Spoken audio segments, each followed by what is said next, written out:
tahun.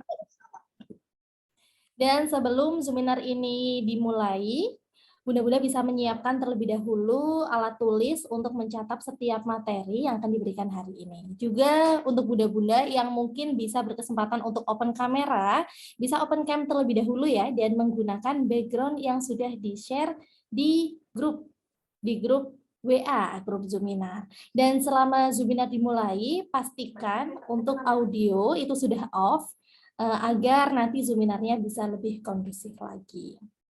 Baik, bisa dipersiapkan terlebih dahulu ya Bunda, alat tulisnya, atau buku-buku gitu untuk mencatat setiap materi di siang hari ini. Baiklah, untuk seminarnya insya Allah akan dimulai ya Bun.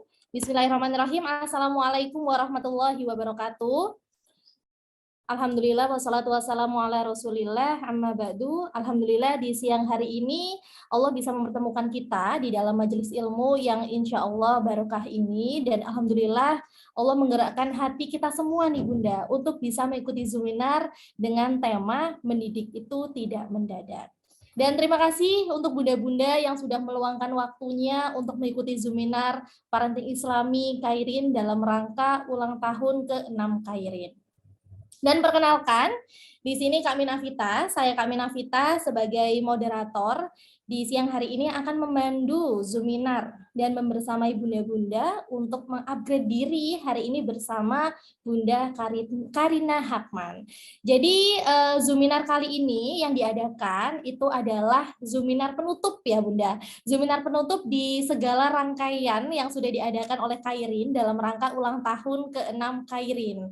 Jadi diadakannya selama 4 minggu berturut-turut dan tepatnya di siang hari ini menjadi penutup ya Bun, dan semoga bisa berjalan dengan lancar. Dan spesial penutup di Zoominar Parenting Islami Kairin, spesial ulang tahun ke-6, ini materinya adalah Teh Karina Hakman nih, yang mungkin namanya udah nggak asing lagi ya Bun, udah banyak dikenal nih ya. Jadi Bunda Karina Hakman, Bekom Empus ya. Jadi autor dari Bumi Hijrah. Jadi perjalanan Teh Karina Hakman ini sungguh luar biasa sekali karena di tahun 2009 hingga 2013 Teh Karina Hakman ini berhasil menamatkan kuliah S1 di New Zealand. Wow, luar biasa, Masya Allah. Dan juga Teh Karina Hakman ini penerima beasiswa loh ya, S1-nya dapat beasiswa. Dan tak hanya itu, ternyata S2-nya juga mendapatkan beasiswa nih. Masya Allah, luar biasa sekali. Dan S2-nya itu di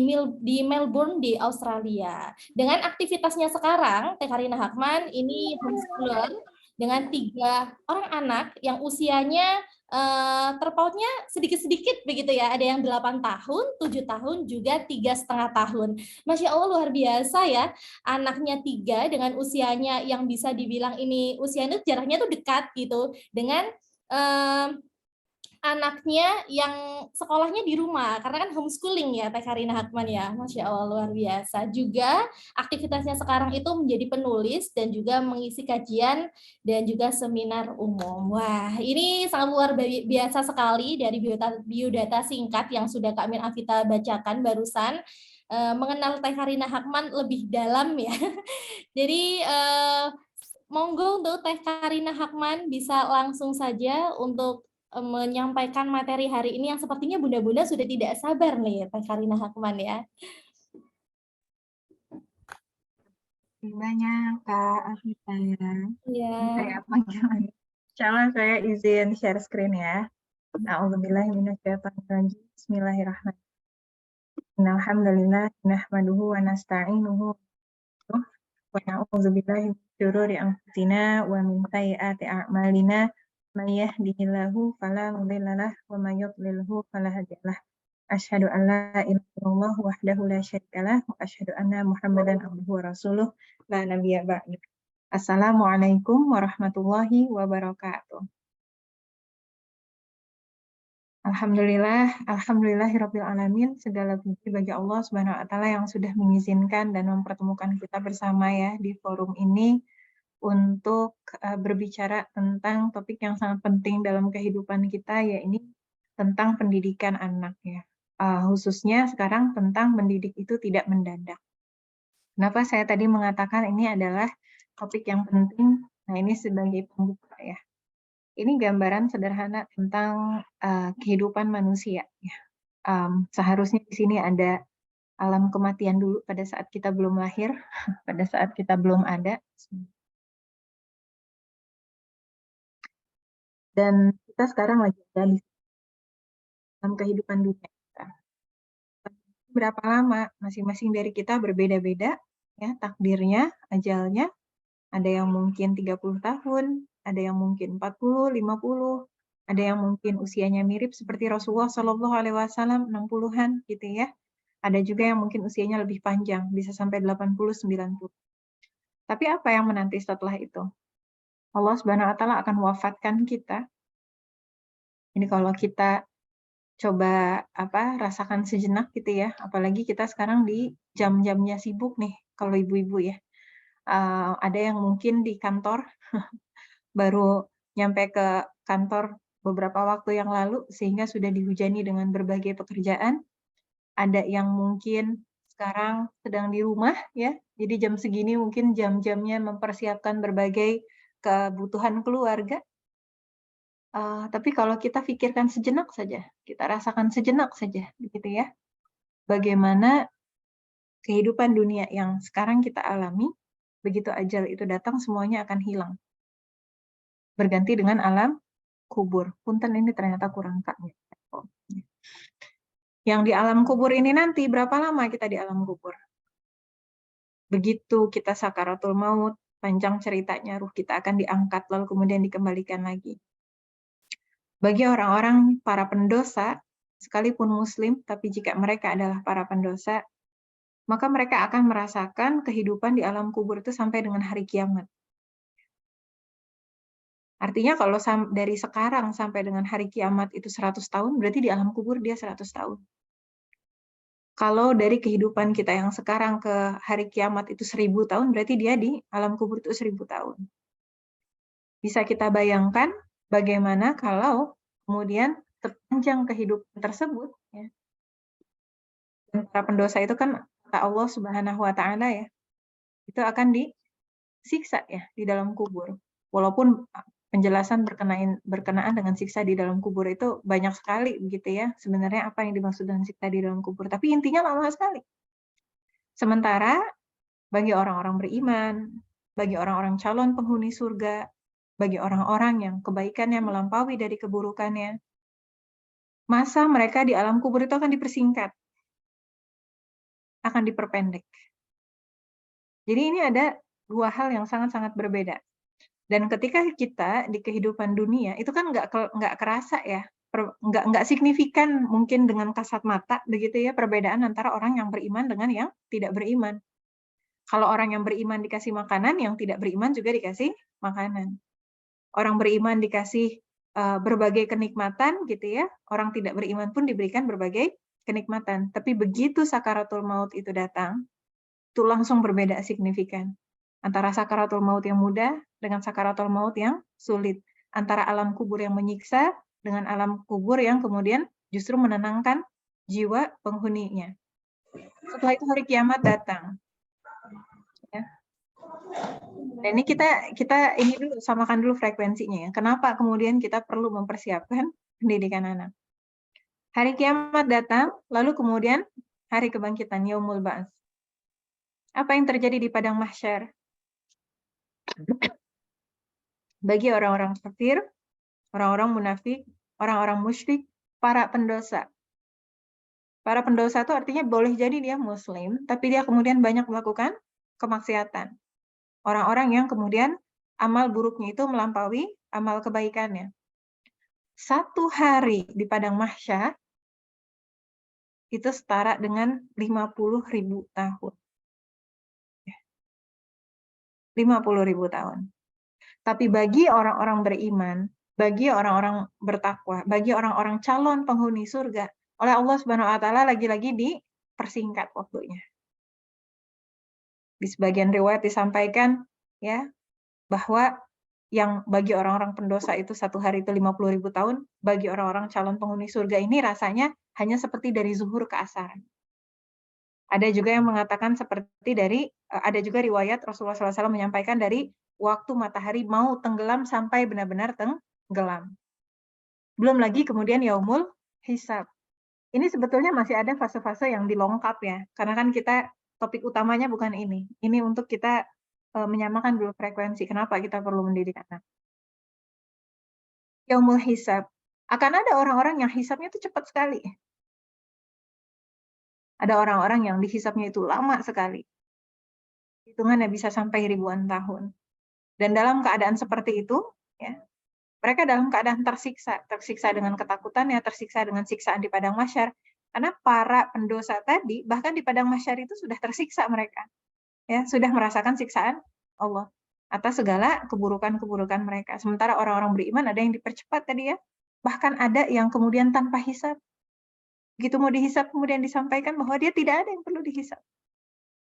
Langsung dimasukkan ke dalam surga. Setelah itu ada melalui sirat. Sirat yang perjalanannya juga ribuan tahun. Bagi orang-orang musyrik, orang-orang kafir, para pendosa tadi, melalui sirat adalah perjuangan yang sangat menyiksa. Ya. Sirat yang lebih tipis dari sehelai rambut dibagi 7, yang lebih tajam dari sebilah pedang, yang kemudian memiliki pengait-pengait yang akan ya melukai orang yang melintasinya, yang di bawahnya ada api yang menganga. Berat sekali melalui sirat tersebut. Tapi orang-orang beriman, calon penghuni surga, di antara mereka ada yang melaluinya secepat orang, seakan-akan seperti orang yang menunggang kuda. Ada yang secepat cahaya, ada yang secepat sekedip mata, ada yang secepat kilat. Berbeda sekali kondisinya. Setelah itu barulah seseorang akan masuk ke dalam surga atau neraka. Memang ada ya riwayat-riwayat yang langsung masuk surga, langsung masuk neraka, tapi ini secara umumnya. Kenapa saya sampaikan ini? Supaya kita tahu dulu kenapa sih pendidikan anak itu penting. Salah satunya, ya, itu adalah kita membutuhkan pahala jariahnya. Saya ada satu sesi materi hanya membahas tentang urgensi mendidik anak. Ada berapa slide ya waktu itu? 16 kalau nggak salah. Kayaknya itu belum semuanya juga. Tentang kenapa sih kemudian kita ingin mendidik anak dengan baik. Ya, baik para ibu maupun para ayah. Dan ini hanya salah satunya. Salah satu yang populer, mudah dipahami. Di mana Rasulullah SAW menyampaikan kepada kita, apabila anak Adam atau manusia telah meninggal dunia, maka terputuslah amalnya darinya, kecuali 3 perkara. Yaitu sedekah jariah, sedekah yang pahalanya terus mengalir, ilmu yang bermanfaat, atau anak yang soleh yang selalu mendoakannya. First thing first, sebetulnya tanpa adanya hadis ini sekalipun, kita manusia itu fitrahnya memang berkembang biak. Bahasa kasarnya ya, bahasa mamalianya. Bahasa makhluk hidupnya kita berkembang biak. Bahasa Al-Qur'annya kita sama Allah SWT diciptakan sebagai khalifah. Salah satu makna dari khalifah itu adalah mencetak, melahirkan, mendidik generasi berikutnya. Khalifah itu kan pemimpin, penjaga, pengganti. Nah, yang dimaksud dengan pengganti ini apa? Kata Ibnu Katsir, di dalam tafsir Ibnu Katsir tentunya ya, kata beliau, salah satunya tugas manusia itu adalah mencetak generasi setelahnya. Jadi di dalam Islam tuh nggak ada pilihan child free, kecuali jika ada uzur. Uzurnya apa? Ini orang kalau kemudian dia memiliki anak atau hamil atau apa, dikhawatirkan akan membahayakan jiwanya, nyawanya. Nah, itu berarti uzur syar'i ya, karena di dalam Islam nyawa manusia yang sudah ada itu lebih berharga dibandingkan nyawa yang belum pasti. Tapi selain itu dari itu nggak ada, itu memang tanggung jawab kita. Itu bagian dari fitrah. Dan ketika kita menyampaikan kepada Allah Subhanahu wa taala, ya inna sholati wa nusuki wa mahyaya wa mamati lillahi rabbil alamin. Sesungguhnya salatku, ibadahku, hidupku dan matiku semuanya adalah untuk Allah Rabb semesta alam. Jadi sebetulnya tanpa hadis ini pun, ya, kita ingin mendidik anak dengan baik itu adalah bagian dari wujud ketaatan kita. Tapi apa tambahannya? Tambahannya sama Allah SWT diberikan pahala jariah. Coba kita bayangkan. Ini kehidupan kita nih, kehidupan dunia. Sebentar sekali. Bandingkan dengan kehidupan setelahnya yang itu seumur hidup tanpa ada batas waktu. Selama-lamanya, abadan abada. Dan keseluruhan kehidupan ini akan ditentukan dengan kehidupan kita yang cuma secuil. Mana cara kita mempersiapkannya? Allah Subhanahu wa taala kasih shortcut. Shortcut-nya apa? Dengan kita memiliki anak. Yang dengan memiliki anak, kita mendidik mereka dengan baik, kita bisa dapat tiga-tiganya. Loh teh, itu anak soleh cuma yang ketiga. Itu kan anak soleh yang mendoakan. Ya. Emang yang dua pertamanya enggak? Nah ini yang kemudian jarang dibahas. Sedekah misalnya. Ketika kita mendidik anak, hampir bisa dipastikan setiap hari kita itu sedekah kepada anak-anak kita. Senyum itu sedekah. Memberikan nasihat itu sedekah. Dan kebayang nggak sedekah itu terpakai seumur hidup. Belum lagi kemudian uang-uang, dana, harta yang kemudian kita infakkan untuk anak-anak kita. Itu pun nilainya menjadi sedekah yang mereka gunakan seumur hidup. Makanya kemudian para ayah ketika mereka memberikan nafkah, kan kata Rasulullah SAW itu adalah sedekah. Sedekah jariah. Belum lagi ilmu yang bermanfaat. Kalau kita bisa mendidik anak-anak kita dengan ini ada sesuatu. Kebayang nggak? Ini hal sederhana. Kita ajarkan mereka baca Bismillah. Dari kecil kan? Buat para ibu yang di sini ya, dia ngasih ASI ke anaknya. Setiap kali dia mau ngasih ASI, dia bilang apa? Bismillah. Masih bayi, nggak bisa ngomong. Tapi anaknya dengar nggak? Dia dengar. Anaknya mulai belajar ngomong, baru babbling gitu kan. Nah. Dia belum bisa ngomong, tapi tetap. Ketika mereka memberikan nafkah, kan kata Rasulullah SAW itu. Ya. Lalu kemudian, ya anaknya baru babbling, dia terus baca. Sebelum makan kita baca Bismillah. Udah mulai MPASI kan? Bismillah. Tahu-tahu begitu dia udah mulai ngomong, ya ibunya cukup bilang Bismillah, anaknya ngikutin. Lah. Umur 2 tahun, 3 tahun, di akhirnya setiap mau ngapa-ngapain, Bismillah. Sebelum makan, sebelum main, sebelum belajar, dan seterusnya dia baca Bismillah. Bismillah itu kalimat thayyibah bukan? Iya, itu kalimat thayyibah. Yang setiap kali kita membaca Bismillah, ini belum Ar-Rahmanir-Rahimnya ya, baru Bismillah. Baru Bismillah. Maka itu akan menambahkan keberkahan dalam apapun pekerjaan yang dilakukan. Itu si Bismillah tadi. Dipakai sama anak kita seumur hidupnya. Seumur hidupnya. Ngalir pahalanya ke siapa? Ke kita. Itu baru Bismillah. Belum Al-Fatihah. Para ibu yang anak-anaknya masih kecil, saya nggak tahu di sini anak-anaknya umur berapa. Ya, para ibu yang anak-anaknya masih kecil, atau misalnya di sini ada yang belum menikah misalnya ya. Biasanya anak masih kecil itu memang salah satu sumber stres yang luar biasa. Karena mereka sangat-sangat demanding, they are loud, ya, they're uncontrollable, karena mereka pun belum bisa mengkontrol dirinya sendiri. Kita kasih tahu A, mereka kemudian mengerjakan B, dan sebagainya, karena keterbatasan kemampuan mereka. Very, very stressful. And during those times, gitu ya, si anak ini kemudian tetap harus kita ajarin. Ya. Dan kadang-kadang hal yang diajarkan sederhana, ya selain tadi Bismillah, kita ngajarin mereka apa? Berbagai skill kehidupan. Kita ajarkan mereka bicara, kita ajarkan mereka abatasa, 1, 2, 3, ABCD. Mungkin mereka baru bisa belajar baca pada saat mereka TK, atau ada yang bisa bacanya pada saat mereka SD, tapi pondasinya kita yang berikan. Dari ABCD yang kita ajarin, mereka akhirnya belajar apa? Baca, data, dan seterusnya. Dari baca data dan sebagainya itu tadi, mereka akhirnya bisa membaca. Dengan mereka bisa membaca, skill membaca tadi, mereka belajar berbagai ilmu pengetahuan yang lainnya, yang dengan ilmu pengetahuan itu akhirnya mereka bisa berkarya di masyarakat. Siapa yang dapat pahala jariahnya? Insya Allah kita.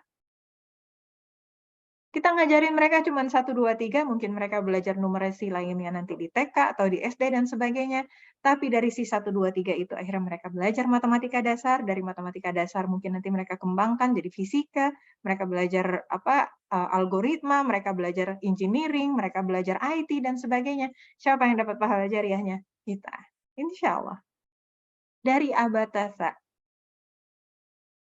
Mereka kemudian belajar Iqra atau tahsin yang lain lah, tilawati dan sebagainya. Apapun lah itu metodenya. Dari sana kemudian mereka belajar Al-Quran. Dari mereka belajar Al-Quran, akhirnya mereka bisa membaca. Dari mereka bisa membaca, lalu mereka menghafal. Dari mereka bisa menghafal, lalu mereka murojaah. Lalu mereka tadabbur, mereka ini, mereka itu, dan seterusnya. Siapa yang dapat pahala jariahnya? Insya Allah. Dari setiap gerakan, dari setiap sikap, dari setiap ucapan, yang merupakan akhlak-akhlak kebaikan. Makanan terhidang, ya. Ternyata makanannya sederhana sekali, ibunya ngajarin. Yuk, kita makan, alhamdulillah ya, Masya Allah, ini rezeki terbaik dari Allah. Akhlak yang dicontohkan oleh orang tuanya. Seumur hidupnya kemudian anak-anak kita belajar tentang rasa syukur, tentang rasa sabar. Sikap syukur, sikap sabar. Belajar tentang bagaimana bertutur kata yang baik.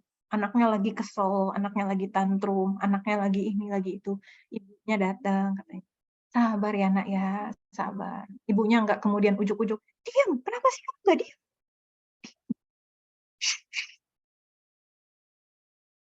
Alih-alih ibunya kemudian gimana, sabar nak, dipeluk anaknya. Maka dia belajar bagaimana mengelola emosi dengan baik. Dia belajar mengelola konflik. Dia belajar ini, dia belajar. Skill-skill itu adalah ilmu nggak? Itu semuanya adalah ilmu. Dan ilmu-ilmu itu akan mereka pakai seumur hidup. Maka ketika garis ini, kehidupan dunia ini berakhir untuk kita, terputus amal-amal kita, sudah terkubur jasad kita, terhenti amal kita udah nggak bisa lagi memproduksi amal. Apa yang terjadi? Ternyata tetap mengalir pahala jariah. Every day is still rewarding. Setiap hari kita masih menerima pahala dari Allah Subhanahu wa taala. Yang dengan pahala-pahala tersebut itu akan menjadi pemberat timbangan kita, membuat kita bisa melalui segala kehidupan-kehidupan di sini sampai dengan akhir hayat, ya, sampai dengan selama-lamanya nanti dalam penuh kebahagiaan. Sehingga perjuangan kita dalam mendidik anak yang cuma sebentar, ternyata nggak ada apa-apanya dibandingkan balasan dari Allah Subhanahu wa taala. Jadi ini salah satu urgensinya. Kenapa sih mendidik itu tidak mendadak? Karena stake-nya terlalu besar, ya. Resiko kalau kita gagal dalam mendidik anak itu terlalu besar. Lalu apa dulu yang kemudian harus kita persiapkan? Dalam salah satu hadis Rasulullah SAW menyampaikan kepada kita, punten sebentar ya.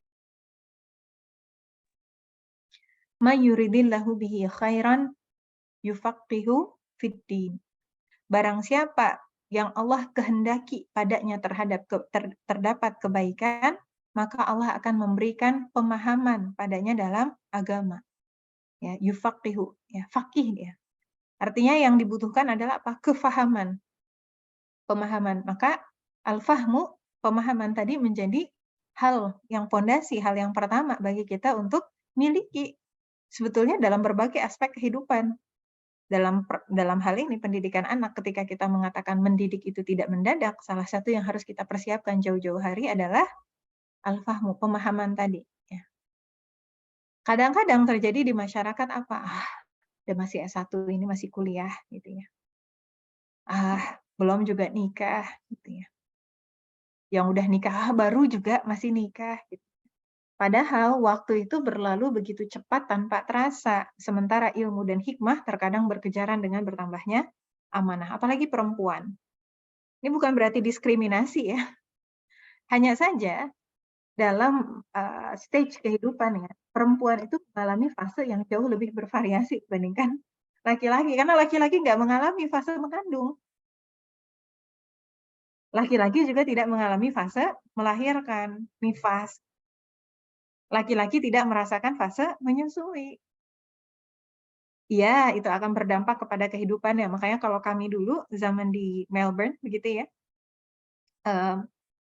saya kan ngambil work-life balance ya. Jadi memang mempelajari apa sih kebijakan-kebijakan dari PBB dan di negara-negara tertentu yang waktu itu diteliti begitu ya, berkenaan tentang work-life balance policy gitu. Jadi kalau di Australia itu sudah mulai diterapkan parental leave. Di New Zealand juga parental leave itu jadi kalau ada seorang perempuan yang dia melahirkan itu yang dapat cuti bukan cuma ibunya aja, ayahnya juga cuti. Nah, itu parental leave namanya. Jadi dan itu full ya, full payment, tetap dia dapat gaji gitu. Nah, tapi tetap saja gitu ya, tidak sama dengan para perempuan. Apatah lagi di generasi kita, generasi saya nggak tahu di sini usianya berapa, tapi mungkin range-nya ya milenial dan zilenial, Gen Z dan generasi milenial ini ya. Generasi kita, 2 generasi ini itu tumbuh dan besar itu memang disiapkannya sebagai orang-orang yang membangun karir profesional. Sehingga bagi para laki-laki sebetulnya nggak terlalu kaget pasca kampus itu.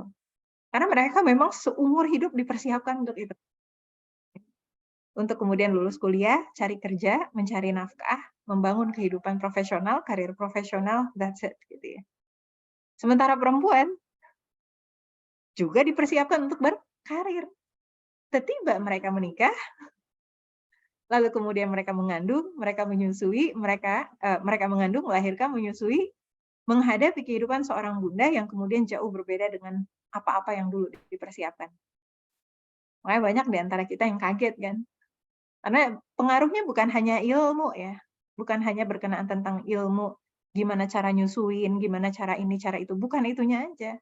Tapi lebihnya lagi bagaimana kita mengubah paradigma kita, mengubah sense of achievement kita, yang kita dulu biasanya dinilai dengan nilai, dengan ranking, dengan piala dan sebagainya. Sekarang sense of achievement kita gimana sama anak-anak kita. Ya dan sebagainya lah. Ya. Maka kemudian ilmu ini dicicil. Ilmu berkenaan tentang apa? Bukan hanya ilmu parenting. Bukan hanya ilmu parenting. Karena banyak sekali ilmu-ilmu parenting itu sejatinya adalah ilmu tentang bagaimana kita menjadi seorang individu muslim yang baik. Sesederhana itu dulu. Makanya saya sering menyampaikan gitu ya, bahwa persiapan terbaik adalah takwa. Tapi untuk bisa bertakwa butuh ilmu.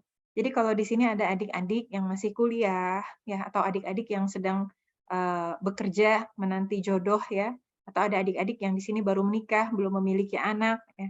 Tidak ada kata terlalu dini untuk mempelajari ilmu-ilmu berkenaan menjadi individu muslim yang baik. Ilmu apa itu? Bab akidah, bab akhlak, bab fikih, sirah, tafsir dan sebagainya. Yang ilmu-ilmu ini tadi, ketika itu kita miliki, itu insya Allah akan mudah bagi kita untuk mendidik anak-anak kita. Kayak contoh gini aja, salah satu topik kajian yang berulang yang saya sering diundang buat ngisi itu kan tentang pendidikan anak di dalam Islam. Tentang kurikulumnya, ya tentang bidang ajarnya, dan seterusnya. Salah satu pertanyaan yang sering keluar itu, kalau anak usia dini pelajarannya apa ya Teh? Anak usia dini itu kan baru belajar mengenal agama. Artinya, ilmu yang dibutuhkan untuk mengajarkan anak usia 4, 5, 6, dan seterusnya itu, masih kecil itu tadi, harusnya sudah dimiliki sama orang tuanya. Ketika misalnya anak bertanya, Allah itu siapa? Allah itu di mana? Allah tuh kayak gimana? Itu harusnya orang tuanya udah bisa jawab. Kenapa? Itu bab mendasar dalam akidah.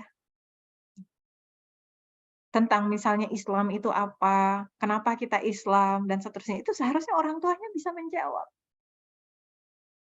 Tentang gimana caranya sholat. Ya. Ini kemudian orang tua sampai kemudian harus membayar ya guru dari luar untuk mengajarkan anaknya sholat. Lah bukankah selama ini orang tuanya juga sholat? Gimana caranya sholat? Ya. Jadi sebetulnya paling pondasinya, karena kan kita tadi ya, ini balik lagi ke ini ya, kehidupan dunia kita mau ke sini, dan seterusnya. Dan tujuan utama kita mendidik anak itu adalah supaya mereka masuk surga. Maka paling pondasi kita nanti pada saat mendidik anak kita butuh apa? Ilmu yang hukumnya itu adalah fardu ain, wajib dipelajari. Bab-bab tadi ya, Quran, akidah, akhlak, sirah, fikih. Nggak harus jadi ulama, tapi yang terpenting bisa kita praktekkan kepada diri kita sendiri dan bisa kita ajarkan kepada anak-anak kita. Tentunya nanti turunan dari sana apa? Turunan dari ilmu kita membina diri kita menjadi orang yang baik gitu ya di hadapan Allah Subhanahu wa taala. Turunannya adalah juga ilmu berkenaan tentang pernikahan. Pernikahan di dalam apa? Pernikahan di dalam Islam. Bahkan kalau di dalam buku Tarbiyatul Aulad fil Islam, pendidikan anak di dalam Islam itu salah satu penyebab kenakalan atau kegagalan dalam proses pendidikan anak itu adalah ketidakharmonisan dalam pernikahan orang tuanya. Jadi bahkan mempelajari ilmu pernikahan itu akan berdampak secara langsung kepada proses pendidikan anak. Orang yang pernikahannya baik-baik saja tuh mendidik anak tuh luar biasa perjuangannya. Kebayang kalau ditambah stressfulnya pernikahan yang tidak harmonis.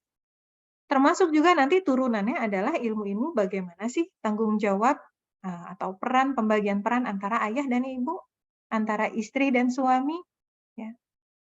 Itu pun kemudian kita pelajari. Ditambah lagi dengan nanti akan ada turunan-turunan ya kan ya.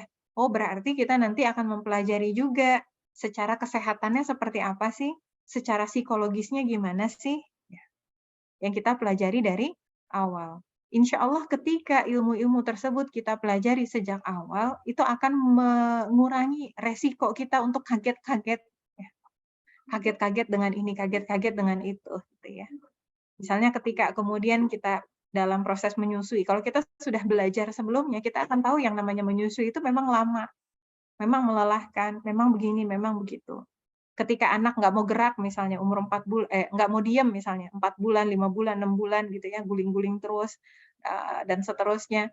Kita nggak kaget lagi, kenapa? Kita tahu secara tumbuh kembang anak memang seperti itu. Belum lagi kalau kemudian kita pun punya amal-amal yang lain gitu ya. Baik itu yang mungkin ada yang sambil kuliah, ada yang mungkin sambil kerja, ada yang mungkin sambil buka bisnis dan seterusnya gitu.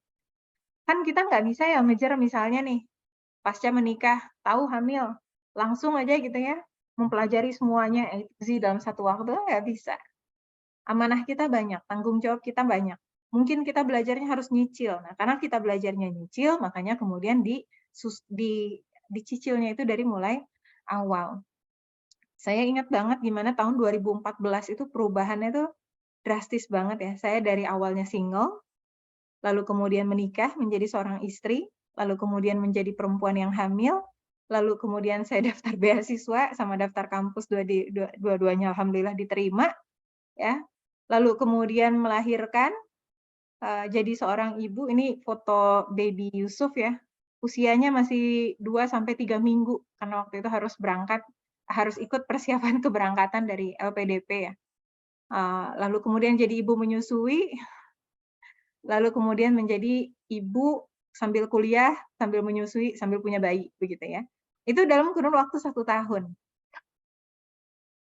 Jadi kalau mau semuanya dipelajari straight gitu ya, dalam waktu 1 tahun itu, gimana cara belajarnya? Maka itu salah satu yang kita ingin cicil sejak dini. Dan itu seyogianya, dicicilnya itu balance. Jangan belajar parenting aja terus, tapi akidahnya enggak, fikihnya enggak, sholatnya enggak diperbaiki, Qur'annya enggak akan timpang nanti jadinya. Ya.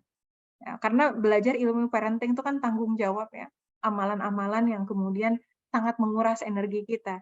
Sementara bab-bab akidah tadi, bab-bab Quran dan sebagainya, itu akan menjadi asupannya, tenaganya. Ketika kita memiliki pemahaman yang baik, insya Allah, gitu ya, dalam melaksanakan tanggung jawab kita tadi akan jauh lebih mudah, insya Allah. Lalu kemudian yang kedua adalah membangun keteladanan bukanlah perkara 1-2 hari, namun proses belajar seumur hidup berbenah diri. Dalam proses pendidikan anak nantinya, kan banyak orang suka nanya tuh, gimana sih cara ngajarin sholat? Gimana sih cara ngajarin baca Quran supaya anak senang sama Al-Quran? Gimana sih caranya ngajarin anak supaya anak senang belajar? Gimana sih caranya ngajarin anak supaya nurut sama orang tua, berbakti sama orang tua, ini, itu, dan seterusnya. Ya. Dari berbagai hal yang kemudian saya pelajari, dari para ulama, dari kisah Rasulullah SAW, dari bab-bab fikih dalam berdakwah, salah satu kaidah dalam dakwah itu adalah qudwah qoblal dakwah. Teladan sebelum dakwah. Bukan berarti harus nunggu kita sempurna, enggak. Tapi ada usaha kita untuk berbenah diri menjadi pribadi yang lebih baik. Dalam proses pendidikan anak, apalagi nanti pada saat anaknya masih kecil gitu ya, setelah dia lahir, itu kan proses kita mengajar anak atau mendidik anak itu enggak seperti anak SD, enggak seperti anak SMP atau SMA yang kita misalnya nih kita mau ngajarin tentang akidah sama anak umur 3 tahun, 4 tahun. Kan enggak kita ajakin ke, ayo kita ini yuk dengerin kajian Ustadz Adi Hidayat. Dudukin anak umur 3 tahun, 4 tahun buat menyimak kajian Ustadz Adi Hidayat. Gimana caranya? Kan enggak begitu. Kita mau mengajarkan kepada mereka tentang cintailah Al-Quran, ya misalnya. Kan enggak dengan kita dudukin mereka lalu kemudian kita sampaikan, ya Umi akan menyampaikan keutamaan mengkaji Al-Quran. A'udzubillahi minasyaitonirrajim. Nah anaknya ada bingung, baru juga sebentar dia udah ngerangkak kemana gitu ya. Dan ini kemudian disepakati oleh para psikolog atau ahli tumbuh kembang anak. Anak-anak usia dini, mereka itu banyak sekali belajar dari indera-indera mereka. Mereka belajar dari apa? Dari apa yang mereka lihat, dari apa yang mereka dengar, dari apa yang mereka rasakan ya, taste bud mereka, dari apa yang mereka rasakan secara sensori, secara motorik dan sebagainya. Maka dengan tumbuh kembang mereka seperti itu, kita sesuaikan pola ajarnya gitu. Dan salah satu yang basic adalah keteladanan. Saya pernah nanya ke Nabila Hayatina ya, Nabilah dulu mulai ngafalin Quran kapan? Jawaban beliau ada, dulu diajarin mulai ngafalin Quran itu kapan? Jawaban beliau waktu itu katanya, kata beliau, sejauh ingatan beliau itu memang sudah menghafalkan Quran. Kan kita punya the oldest memory ya, in everything gitu. Jadi kayak sejauh beliau ingatan beliau itu sampai, beliau itu sudah ngafalin Quran. Artinya memang sudah ada keteladanan yang dibangun. Termasuk juga kisah Sayyidatina Aisyah radhiyallahu anha. Ya, bagaimana beliau itu ketika menceritakan tentang orang tuanya, salah satu memori yang beliau ingat bagaimana Sayyidina Abu Bakar radhiyallahu an itu menghafal Quran, mengulang-ulang Quran surah An-Najm. Saya nanya kepada berbagai keluarga senior yang sudah lebih dulu memulai ya parenting. Kan kalau generasi sebelumnya mungkin tidak ada istilah parenting ya begitu ya. Ya, bagaimana mereka mendidik anaknya untuk sholat dalam bab Quran, dalam bab akhlak. Ada satu persamaan yang saya temukan, kata beliau-beliau. Awalnya dulu mah nggak diajarin. Anaknya aja langsung ngikutin. Ngajarin sholat ke masjid. Dan anaknya juga dari kecil udah ikut ke masjid. Dia udah kebiasaan. Ngajarin bangun awal. Dan memang dari dulu biasa bangun awal. Jadi aja udah biasa bangun awal. Akhirnya itu yang coba kami praktekkan. Ya. Jadi ini ini foto sebelum kami pulang ke Melbourne, sebelum pulang ke Indonesia, menjelang liburan ke Indonesia. Jadi masa-masa liburan kalau dari Melbourne ke Indonesia itu kami manfaatkan untuk ziarah, untuk silaturahim, bukan ziarah ya, untuk silaturahim kepada para ustadz, ustazah dan seterusnya. Akhirnya nasihat-nasihat itu kami coba lakukan ya. Biiznillah, bifadlillah gitu ya. Karena memang kami coba lakukan begitu. Walaupun nggak sempurna, oh ya alhamdulillah ya ternyata sholat itu awalnya tidak diajarkan. Awalnya anak ngikutin. Dan seneng gitu kayaknya sholat teh. Saya masih ingat nih, ini Maryam lebih kecil dari ini nih yang di bawah nih yang pakai kerudung nih Maryam nih. Lebih kecil dari ini nih Maryam waktu itu. Ya. Ngelihat saya mau sholat duha gitu kan. Terus dia minta, Umi Maryam mau sholat. Terus saya bilang, oh ya udah ayo kita sholat. Udah tuh 2 rakaat. Terus dia minta lagi, Umi mau sholat lagi. Oh ya udah 2 rakaat lagi. Umi mau sholat lagi. Oh ya udah 2 rakaat lagi. Sampai 8 rakaat dia bilang mau sholat lagi nanti insya Allah tunggu zuhur gitu ya. Jadi awal mulanya itu tidak diajarkan. Atau misalnya Yusuf gitu, ketika dia mulai tahajud dan sebagainya. Orang pada nanya juga, kenapa? Gimana caranya supaya anak mau sholat tahajud? Awalnya juga tidak diajarkan. Awalnya dengan dia melihat, oh ada sholat sebelum subuh. Dia nanya, lalu kami jelaskan ini namanya sholat tahajudnya gini. Begitu juga dengan puasa, dua-duanya. Awal mula belajar puasa itu bukan karena disuruh, tapi karena mengikuti. Begitu juga dalam berbicara. Ya. Ketika anak-anak kita ya, anak-anak kita merespon sesuatu dengan Masya Allah, Subhanallah, Astagfirullah. Itu kan sesuatu yang mereka belajar dengan melihat dulu, dengan mendengar. Termasuk juga aktivitas di rumah. Ya, bangun awal misalnya. Karena memang di rumah sudah rame jam sebelum subuh ya, keran-keran udah nyala, lampu-lampu udah nyala, udah nggak enak dipakai tidur juga gitu. Memang udah pada bangun. Begitu juga malam, Ba'da Isya itu waktunya tidur, lampu-lampu semua sudah mati, semua sudah masuk kamar. Enggak right banget after Isya ya, tapi kurang lebihnya ya after Isya lah begitu. Begitu juga dengan perkara-perkara yang lain, misalnya kayak emang anak-anak nggak bosen gitu kalau misalnya nggak ada jadwal screen time, karena kami kan belum ada ya jadwal screen time. Video, akses YouTube, dokumenter dan sebagainya dipergunakan ketika memang dibutuhkan untuk sesi belajar, gitu ya. Terus gimana Teh, nanti nggak update sama teknologi? Insya Allah update, karena sekarang belajar ilmu komputer. Nah, kalau mau update teknologi itu bukan dikasih games, bukan dikasih tontonan kartun. Kalau mau update sama teknologi, ajarin komputer, ajarin tentang internet, ajarin tentang ilmu sains di balik itu, ajarin tentang informatika, ajarin coding, itu baru update. Bukan kemudian didudukin nih kamu nonton scrolling apa gitu ya, beda. Nah, jadi apa nggak bosan? Dari dulu memang terbiasa semuanya beraktivitas dan orang tuanya pun juga nggak dengan gadget gitu. Akhirnya anak-anak pun mengikuti.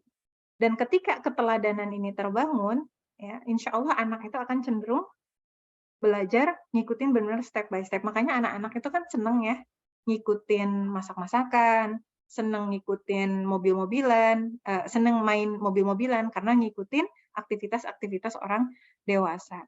Tapi apakah cukup dengan keteladanan saja? Tentu saja tidak. Banyak kok orang tua yang ibadahnya bagus banget, tapi kok anaknya nggak ngikutin. Nah, boleh jadi karena ikatan hati yang kemudian belum terbangun. Ya. Jadi harus imbang antara keteladanan dengan ikatan hati. Kalau ikatan hatinya jauh, mau keteladanan gimana juga, anaknya juga nggak mau ngikutin. Ya. Atau misalnya orang tuanya galak gitu ya, marah-marah terus gitu. Anaknya juga nggak sikoh. Sikoh itu apa? Perasaan cinta, yakin, taat sekaligus gitu. Dalam satu kata sikoh. Kalau anaknya sikoh, nurut, insya Allah akan jauh lebih mudah. Jadi ada dua-duanya tadi ya, ada keteladanan, ada ikatan hati. Dan ikatan hati atau bonding ini sebetulnya untuk kita para ibu, ini karena saya ngelihat di screen kayaknya kebanyakan para ibu ya. Para ibu ini punya modal. 2 tahun pertama pada saat kita sedang menyusui anak, itu akan menjadi sarana kita membangun bonding yang luar biasa. Ketika bonding itu terbangun, insya Allah akan jauh lebih mudah kita untuk mengarahkan mereka. Kenapa? Anaknya senang sama kita, ngefans sama kita. Pokoknya orang paling keren dalam kehidupan mereka itu adalah kita. Orang yang mereka cari approval-nya itu adalah kita. Apa yang keren menurut kita, itulah yang keren menurut mereka. Karena ini anak usia dini ya. Nanti kan seiring dengan akal mereka berkembang, kita ajarkan tentang Rasulullah, kita ajarkan tentang Al-Quran, insya Allah usia 6 tahun, 7 tahun, mereka akan mulai bergeser. Teladan mereka bukan lagi orang tua, teladan utama mereka adalah Rasulullah SAW. Ya. Yang akan menjadi pedoman baik buruk tuh bukan lagi orang tua, tapi Quran dan Sunnah.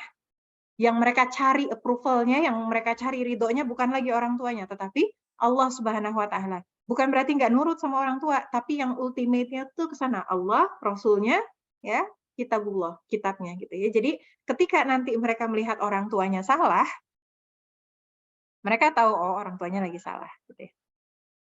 Orang tuanya lagi marah-marah, mereka tahu oh ya, marah-marah tuh nggak bagus, tapi ya udahlah dimaklumin aja, dimaafin aja gitu. Ya. Membangun keteladanan cukup nggak dengan 1-2 hari?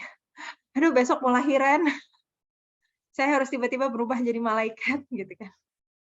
Nggak bisa. Contoh sederhana aja ya, membangun keteladanan dalam bab ruhiyah. Ruhiyah ini kan kematangan emosional, ya, kelapangan hati, kesehatan kejiwaan yang orang sekarang populer dengan mental health dan sebagainya. Jauh sebelum mental health itu populer, Islam itu sudah menjunjung tinggi pentingnya pendidikan mental health, pentingnya pendidikan kejiwaan. Makanya kemudian kalau kita perhatikan, banyak sekali tulisan-tulisan para ulama yang membahas tentang tazkiyatun nafs, penyucian jiwa. Dan begitu banyak masalah dalam pendidikan anak itu adalah masalah kejiwaan. Kayak contoh misalnya, ibu-ibu, ini saya ngambil contoh ibu-ibu soalnya saya ngelihat nama-namanya nama ibu-ibu semua nih. Mungkin ada bapak-bapak yang nyelip-nyelip ya. Ibu-ibu yang marah aja terus. Marah itu penyebabnya apa? Itu kejiwaan. Bukan berarti sakit jiwa ya. Kejiwaan ini kan luas. Ada yang betul-betul sudah mental illness, yaitu silahkan dikonsultasikan dengan tenaga ahli ya, tenaga kesehatan, baik itu psikolog maupun psikiater gitu ya. Tapi kejiwaan secara umum, kenapa? Marah itu dikaitkan dengan takwa, marah dikaitkan dengan surga, marah dikaitkan dengan qanaah. Qanaah itu sikap kita menerima. Contoh misalnya, ini saya kasih contoh. Anak numpahin air dari gelas. Ibunya lalu ngomong, gimana sih? Mama udah ngepel terus kamu tumpahin lagi air. Ini airnya ada susunya lagi, lengket kemana-mana. Atau misalnya anak udah selesai main berantakan, terus dia pindah lagi ke mainan yang lain, berantakan lagi. Pindah lagi ke mainan yang lain, berantakan lagi. Ini ada yang menggambar di screen. Gimana cara nonaktifkannya? Ya. Berantakan lagi terus ibunya datang ya. Gimana sih? Sudah ibu jelasin gini. Logikanya. Anak umur 4 tahun, 5 tahun, 6 tahun, mereka belajar mengelola dirinya. Perlu nggak sih dimarahin gitu? Ibunya kemungkinan besar 95% yakin akan menjawab, sebetulnya nggak perlu sih. Dan anaknya juga panik numpahin air. Ya, gelas pecah gitu. Ini udah panik. Gitu. Berantakan gitu. Dan anaknya juga nggak suka, dia juga capek gimana ngeberesinnya. Tapi boleh jadi apa yang menyebabkan ibunya marah? Mungkin ibunya lagi kepikiran macam-macam. Apa ya saya ini jadi ibu rumah tangga? Saya dulu sekolah S1 ini, saya dulu sekolah S2 ini, saya dulu sekolah S3 ini, saya dulu kerja di perusahaan begini dan seterusnya. Sekarang hari-hari saya pakai daster, saya gini, saya gitu dan seterusnya. Mungkin itu yang bikin dia marah-marah. Ada perasaan tidak ridho terhadap pilihan yang dia ambil. Ada yang mungkin di dalam pikirannya apa? Ya, dia pengen ini, pengen itu, tapi nggak ada duitnya. Mikirin bayar kontrakan bulan depan, mikirin bayar sekolah 5 bulan lagi, mikirin bayar ini, bayar itu, dan kepalanya.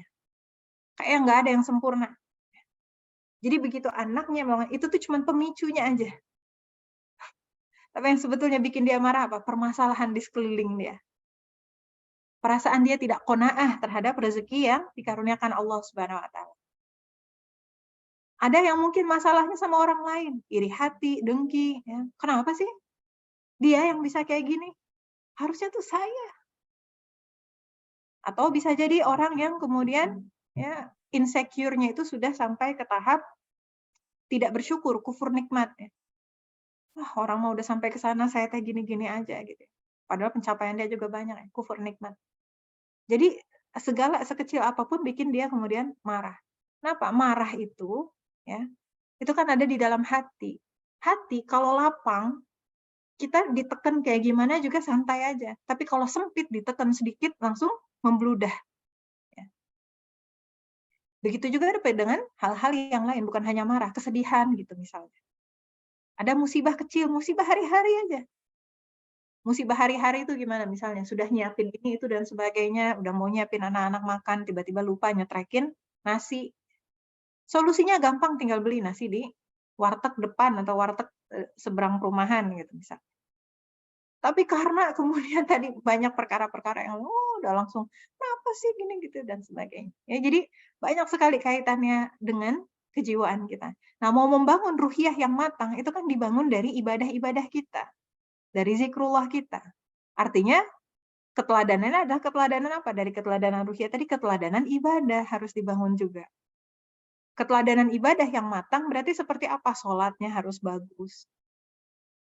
Minimal sholat wajib. Azan, duduk, dengerin azan. Setelah azan, baca doa ba'da azan. Lalu sholat sunnah rawatib. Kalau belum sampai ke tahapan sholat sunnah, lalu sholat wajib dengan baik dan benar. Dari mulai takbir, Allahu Akbar, kerasa. Turun itu beban-beban jatuh semuanya. Sholat 5 waktu. Bagaimana interaksinya dengan Al-Quran? Untuk membangun interaksi yang baik dengan Al-Quran, maka setiap hari dia harus membaca Al-Quran. Rasulullah SAW bahkan menyampaikan, hatamkanlah Al-Quran 1 bulan 1 kali. Maka kalau pada saat haid dia membaca Al-Quran 1 hari 1 juz. Kalau pada saat haid dia tidak membaca Al-Quran, maka 1 hari lebih dari 1 juz. Nah, saya sering sampaikan juga, kalau kita mau jadi orang tua yang sabar, rutinkan membaca Al-Quran dengan sungguh-sungguh. Bukan sekedar ngitung halaman, udah berapa halaman nih. Kalau belum sanggup 1 hari 1 juz, berapa yang sanggupnya?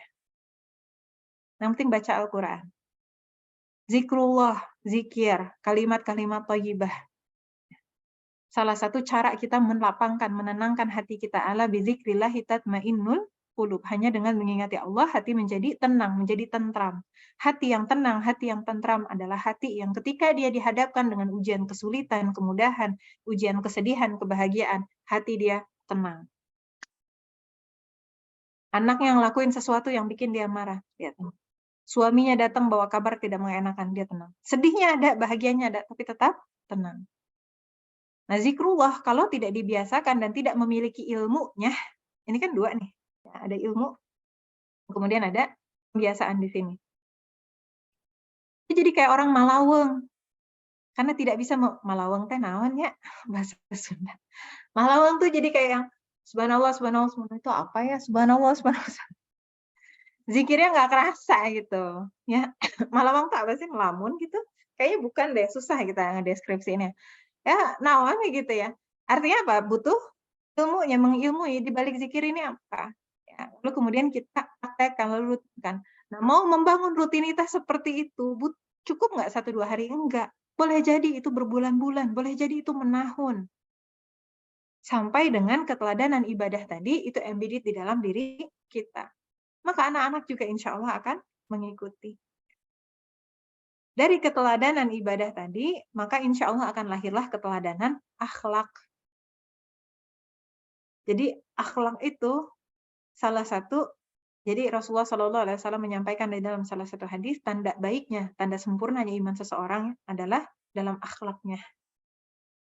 Jadi kita mau memperbaiki akhlak, bab apapun itu, dalam perkataan, perbuatan, bagaimana kita menyikapi orang lain yang zalim sama kita, bagaimana kita menyikapi keadaan yang tidak sesuai dengan kehendak kita, bagaimana kita kemudian macam-macam lah segala rupa. Itu tadi dari ibadah kita, dari akidah kita, dari ruhiyah kita, maka akan lahir akhlak yang baik. Ya. Dari sana maka terciptalah kehidupan yang baik juga. Kehidupan yang baik itu dalam berbagai arah yang seimbang. Bahkan sampai dengan fisik sekalipun. Kan orang suka mengatakan ya, bahwa salah satu persiapan kita menjadi orang tua itu fisik yang kuat. Fisik ini ya sudah menjadi hal yang otomatis kalaulah kita meniru, mengikuti teladan akhlak Rasulullah SAW. Contoh misalnya, dalam meningkatkan fisik kita, apa yang dicontohkan Rasulullah SAW? Dalam bab tidur, tidur awal, bangun awal. Padahal dulu zaman kita kuliahan biasanya kita ya begadang, ada ngincer tugas gitu ya. Rasulullah SAW ngajarinnya tidur awal, bangun awal. Rasulullah SAW mengajarkan ya tubuh yang kuat. Makanya Rasulullah SAW pada saat beliau di Mekah begitu ya, tawaf kelihatan gitu, six pack gitu, berkekar gitu, ya. Jadi tanpa harus dijelaskan, oh beliau workout-nya gimana ya, intinya beliau tuh fit. Gitu. Nah coba sekarang, di sini ada, ntar saya lihat, ada berapa orang? 80 orang termasuk saya di sini. Berapa yang kemudian rutin workout? Ya. Berapa kemudian yang rutin olahraga kardio? Kalau nggak bisa lari, jalan deh. Ya. Atau misalnya berapa yang rutin berenang. Ya terserah lah, apapun pilihannya. Yang jelas itu untuk meningkatkan stamina kita. Saya nggak tahu di sini familiar atau enggak dengan Teh Patra ya. Karena beliau dulu ramainya di Facebook. Followernya kebanyakan di Facebook karena beliau generasi X kayaknya. Gen X gitu kan. Gen X kan banyak di Facebook. Di Instagram ya belum terlalu ramai. Teh Patra itu nikah umur 17 tahun. Beliau lagi S1 ngambil teknik sipil ITB. Kebayang ya ngambil teknik sipil ITB aja perempuan tuh udah berat. Beliau sambil nikah gitu ya. Nikah. Suaminya semester 5. Tapi saya lupa Kang Ismir tuh ngambil apa ya? Saya lupa. Beliau punya anak dan di Indonesia ya sambil S1. Per tahun ini beliau 11 tahun di atas saya. Berarti mungkin tahun ini beliau umurnya 45 tahun ya. Beliau sudah hamil 7 kali. Anak yang hidup ada 5. Ya. Dan itu teh beliau tuh masih bisa lari, sekali lari itu bisa 10 kilo gitu. Bisa 15 kilo. Jadi dulu pas habis ngelahirin Fatimah, anak saya yang ketiga, biasalah ya melo-melo gitu kan. Saya janjian ketemuan sama beliau mau minta nasihat. Teteh, dulu gimana Teteh waktu anak masih kecil-kecil gitu ya, kalau lagi capek, lelah, belum lagi sama ya kerjaan yang lain, urusan rumah tangga dan sebagainya. Karena saya nggak punya ART kan. Terus beliau bilang katanya, maksudnya capek gimana? Kayak yang capek itu nggak ada gitu ya dalam vocabnya beliau. Tapi nggak ada sombong sama sekali karena kami cukup akrab lah ngobrol santai gitu. Jadi beliau bilang, ya kalau udah biasa lari 10 kilometer mah cuma nyuci piring doang mah nggak kerasa apa-apa. Jadi memang salah satu yang saya rasakan tuh, memang itu penting sekali untuk kita mendidik anak. Saya kan memang ada masalah isu ginjal ya, tapi alhamdulillah biiznillah bifadlillah dulu dari zaman kecil memang suka olahraga. Jadi walaupun ginjal 1 ya, itu pun hasil reparasi sudah dibenerin dan ada penurunan fungsi ginjal juga gitu ya.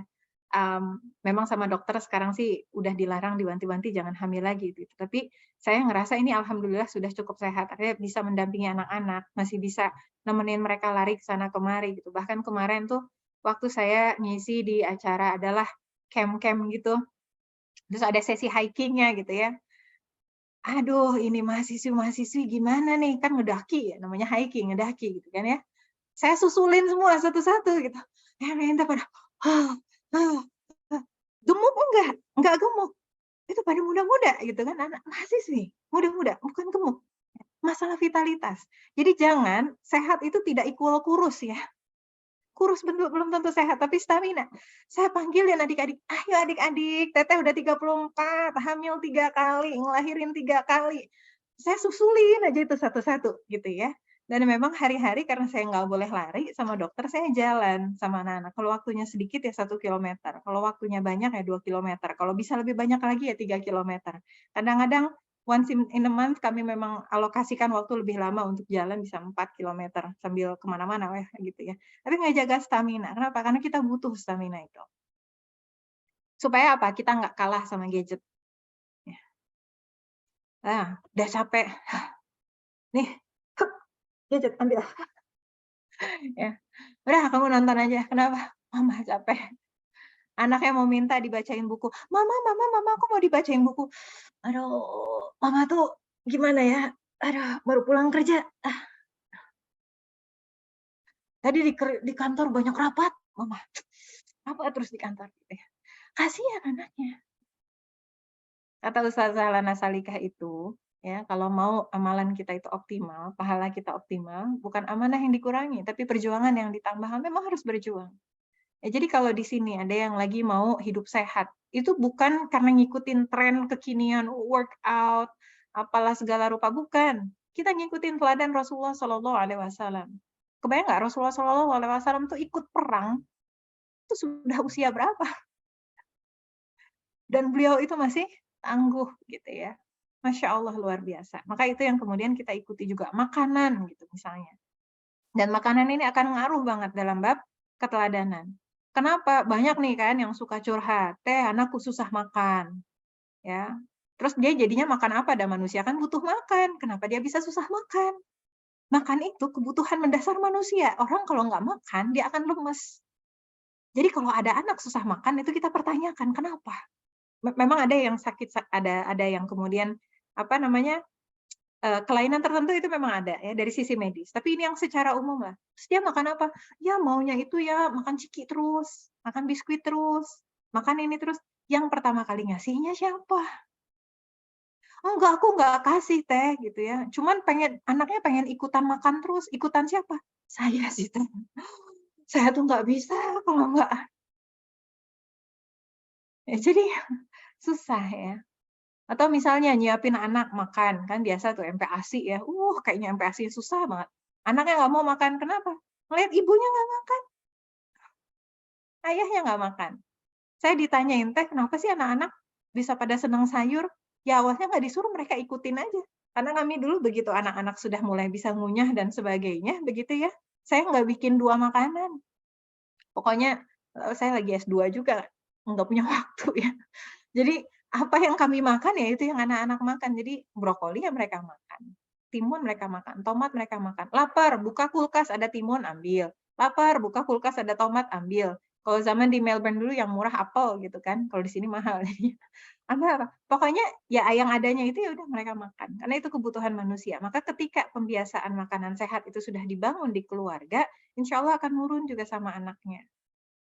Nah, orang Indonesia ini kan banyak alasan, "Iya, saya ini sweet tooth teh." Ya, sweet tooth ada savory tooth ya. Ya. Jadi kalau bulan Ramadan tuh memang nggak bisa kalau buka puasa nggak pakai yang manis-manis. Pokoknya harus sedia itu ya, ada es teler, sop buah, es warna-warni hijau, biru, dan kuning. Kan kalau Ramadan gitu ya. Itu sudah gula, ditambah gula, ditambah gula, ditambah gula. Tanyakan sama dokter-dokter ahli gizi. Saya waktu itu ngikutin salah satu sesinya Dafrina tuh ya. Kan usus-usus kita nih ada cacing-cacingnya, yang dia itu akan ngikutin sama apa yang kita makan. Kalau kita biasa makan sesuatu, dia akan terbiasa dengan dia akan ngirim sinyal ke otak. Jadi sebetulnya tidak ada, kalau ini bukan kata Dafrina, peneliti yang lain, nggak ada itu istilah sweet tooth dan savory tooth. Sweet tooth dan savory tooth itu hanyalah outcome dari kebiasaan yang kita bangun. Saya tuh memang makanan favoritnya tuh gorengan teh, dari kecil saya teh. Itu memang kayaknya tabiat saya, enggak, tabiat kita makan sehat ya, halalan thayyiban. Maka dari keteladanan, ikatan hati, dan membangun rutinitas pembiasaan, ini insya Allah akan menjadi persiapan. Maka bagi teman-teman yang di sini belum punya anak atau belum menikah, kemudian masih mempersiapkan dan sebagainya, mulai diganti pola hidupnya dari sekarang. Olahraganya, tidurnya, makanannya, dan seterusnya. Ini banyak banget ya bab keteladanan. Apalagi yang kemudian dipersiapkan? Udah jam 11:08. Mengimpikan surga yang mulia takkan bisa tanpa ujian dan tantangan yang menguji kita. Tapi sungguh Allah yang maha bijaksana tak akan meletakkan beban di atas pundak yang salah. Endurance. Daya tahan kita untuk bisa konsisten menjalankan sesuatu. Untuk bisa keep up terus dalam keadaan sulit maupun lapang. Itu salah satu yang kemudian harus kita bangun. Bahkan dari mulai belum menikah. Kenapa? Nah, ini kadang-kadang anak-anak mahasiswi gitu ya, belum nikah aja kayaknya udah, hidup tuh udah jungkir balik gitu. Iya teh, saya tuh susah banget ngelola waktu, ya. Soalnya tugas banyak, rapat, ini, ya belum lagi sekarang ada kurikulum merdeka, aku harus gini, harus gitu, dan sebagainya. Gimana ya caranya aku mau ngafalin Quran? Gimana ya caranya aku mau tahajud? Udah dikerjain aja. Jatah mengeluhnya dikurangi, kerjain aja. Dibagi waktunya, dialokasikan waktunya. Kenapa? Kalaulah pada saat single aja belum bisa membagi waktu, apalagi pada saat nanti couple. Apalagi nanti pada saat triple, quadruple, dan seterusnya, ya makin berat lagi. Apalagi pada saat masih single, saya nggak tahu di sini yang single berapa banyak ya. Itu dalam tanda petik ya, waktu tuh dalam genggaman. Waktu dalam genggaman. Kita mau ngatur waktu kayak gimana juga ya, insya Allah kita bisa kelola sendiri gitu ya. Jadi kalau misalnya kita targetin jam 3 bangun tahajud, insya Allah kita tinggal bangun. Paling yang menggoda apa? Hawa nafsu sendiri kan? Hawa nafsu diri sendiri. Tapi kalau sudah punya anak, bangun jam 3, niat tahajud. Terus tiba-tiba, ikut bangun ya. Ba'da subuh, ya mau niat tilawah. Kalau masih single mah tinggal dikerjain aja. Paling tantangannya apa? Hawa nafsu, pada subuh tidur lagi. Tapi kalau sudah punya anak, gimana? Tantangannya apa? Pada subuh baru juga lagi nikmat-nikmatnya tilawah.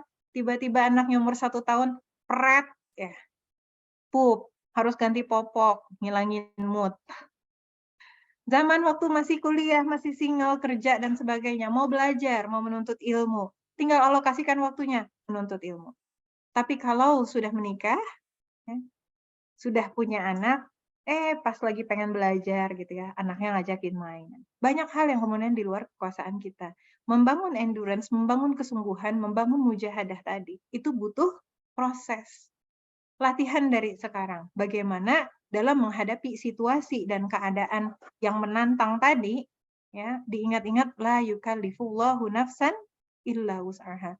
Allah tidak akan membebani seseorang melebihi kesanggupannya. Mindset yang dipakai, oke, ini ada tantangan, gimana saya menyelesaikannya. Tadinya saya mau cerita tentang apa dua ini ya, gimana karena ini waktu saya berangkat ke Melbourne ya, itu bawa baby Yusuf umur 3,5 bulan. Jadi bawa baby Yusuf umur 3,5 bulan, ternyata nggak bisa pumping. Nggak bisa pumping, jadi panik kan, bingung gimana nih. Akhirnya udah bawa aja lah ke kampus, suami nemenin. Suami jagain Yusuf di luar, pas dia mau menyusui gitu ya, saya bawa ke kelas gitu. Karena kata dosennya, udah just bring your baby in so I can still listen. Gitu. Jadilah si baby Yusuf ini mahasiswa termuda ya di kampus saya. Tapi ini foto bukan Yusuf ini, ya. Ini Maryam. Jadi qadarullah, walaupun waktu itu kami nggak planning untuk nambah anak langsung. Siapa coba lagi S2, beasiswa, lagi nyusuin tiba-tiba, oh saya mau punya anak lagi. Siapa mikir kayak gitu. Ini memang betul-betul murni dari Allah Subhanahu Wa Taala ya. Bahagia kami juga ya. Jadi ternyata saya hamil lagi, semester 1 sambil hamil, sambil nyusuin, sambil kuliah. Semester 2-nya lahiran ya. Lahiran 2 hari sebelum final exam. Tapi dikasih keringanan sama dosennya, kamu ngapain ujian, udah balik lagi aja nanti 1 bulan lagi. Udah kamu recovery dulu abis ngelahirin gitu ya. Dan tahun berikutnya ya kayak gini nih, ini di kampus ya, ada parenting room-nya gitu, nyusuin 2 bayi. Nah, yang ingin disampaikan adalah ya memang untuk kita menambah amal-amal tadi ya, itu bakalan ada ujiannya, bakalan ada tantangan. Jadi orang suka nanya, teh dulu gimana bagi waktunya? Saya nggak punya waktu banyak buat mikir gimana bagi waktunya. Pokoknya dikerjain aja udah. Dan yang jelas itu waktu itu berjalan dengan begitu cepat. Ya. Makanya di sini saya sampaikan ikhlas dan bersungguh-sungguhlah agar sekalipun usaha kita tak sempurna, Allah yang akan kuatkan kita pada langkah selanjutnya. Mendidik anak sembari kita menyeimbangkan dengan hal-hal yang lain ya. Karena kewajiban kita, tanggung jawab kita itu kan banyak. Kita sebagai Abdullah, hamba Allah. Jangan sampai gara-gara kita mendidik anak, dan ini highlight penting ya. Jangan sampai gara-gara kita mendidik anak, kita jadi susah sholat. Jangan sampai gara-gara mendidik anak, kita nggak lagi baca Al-Quran. Jangan sampai gara-gara mendidik anak, kita kemudian nggak lagi belajar tentang Islam. Jangan sampai gara-gara mendidik anak, kita kemudian tidak bisa menggunakan ilmu yang kita miliki. Kita kemudian tidak lagi bisa beramal solih kepada masyarakat. Walaupun amal solih kepada masyarakat itu beda-beda. Ada yang ranahnya formal. Memang kalau dalam era kita disebutnya ibu karir lah, ibu berkarir. Ada yang ranahnya informal, walaupun ibu rumah tangga, tapi karyanya di mana-mana. Maka apa yang dilatih? Fa'idha farohta fansob, wa ila rabbika fargob. Kalau udah selesai satu urusan, langsung bergerak pada urusan berikutnya. Nah itu yang kemudian saya coba jalanin gitu ya, waktu sembari lagi S2 waktu itu. Udah selesai satu, udah kerjain lagi. Udah selesai satu, kerjain. Jadi nggak sempet galau lama-lama. Pengennya sih galau gitu ya, nangis gitu. Aduh gimana nih, tugas belum selesai ya, deadline udah ini. Anak nggak bisa dibawa, tidur gitu. Banyak nggak episode kayak gitu? Banyak banget, nggak kehitung. Nangis nggak? Nangis, tapi nangisnya harus sambil baca. Harus sambil ngerjain tugas. Kalau nggak apa? Waktunya habis. Hilang gitu aja. Capean mana? Dulu apa sekarang? Pada saat sekarang menjadi ibu rumah tangga. Capean sekarang. Jujur. Orang biasanya lebih lebih ngerasa, kok bisa ya S2 sambil nyusuin 2 anak, nggak ada ART, terus pakai duit beasiswa, pas-pasan, nggak ada daycare dan sebagainya. Sekarang lebih berat lagi, walaupun jadi ibu rumah tangga, amalan juga maksudnya hidden lah ya, maksudnya nggak tertulis di atas hitam di atas putih, tapi sekarang lebih sulit. Parameternya apa tadi? Balikin lagi, udah selesai ini, lanjutin ini, udah selesai ini, lanjutin ini. Jadi kalau ada yang bilang misalnya, oh iya tuh, enak ya para homeschooler mah, soalnya kan biasanya homeschooler itu yang memang udah mapan gitu ya, secara ekonomi, entah dari mana lah stigma itu muncul. Soalnya saya berapa kali ditanyain, apakah kalau mau menjadi homeschooler itu harus mapan begitu ya? Saya bilang, Definisi mapan apa? Kalau definisinya sudah punya rumah, mobil, kendaraan, saya belum punya. Rumah belum ada, mobil nggak ada, motor nggak ada. Enak tuh. Ini bukan berarti harus homeschooling ya. Ini hanya kemudian menyampaikan realita kita. Itu memang nggak akan pernah ideal. Atau misalnya, iya nih anak saya adiksi sama gadget. Kenapa adiksi sama gadget? Iya, soalnya saya nggak ada ART. Ya, saya juga nggak ada ART, anak 3. Capek nggak? Capek. Apa yang dikurangi? Hal-hal yang nggak bermanfaat. Singkirkan. Waktu scrolling yang lama, ya, streaming yang lama, nonton yang lama, dan seterusnya. Ya. Itu yang kemudian dihilangkan. Insya Allah ketika itu dihilangkan, waktu kita itu akan banyak dan berkualitas insya Allah. Makanya karena udah janji Allah ya, kesungguhan ya, barang siapa bersungguh-sungguh mencari keridhaan Allah, maka akan ditunjukkan jalannya.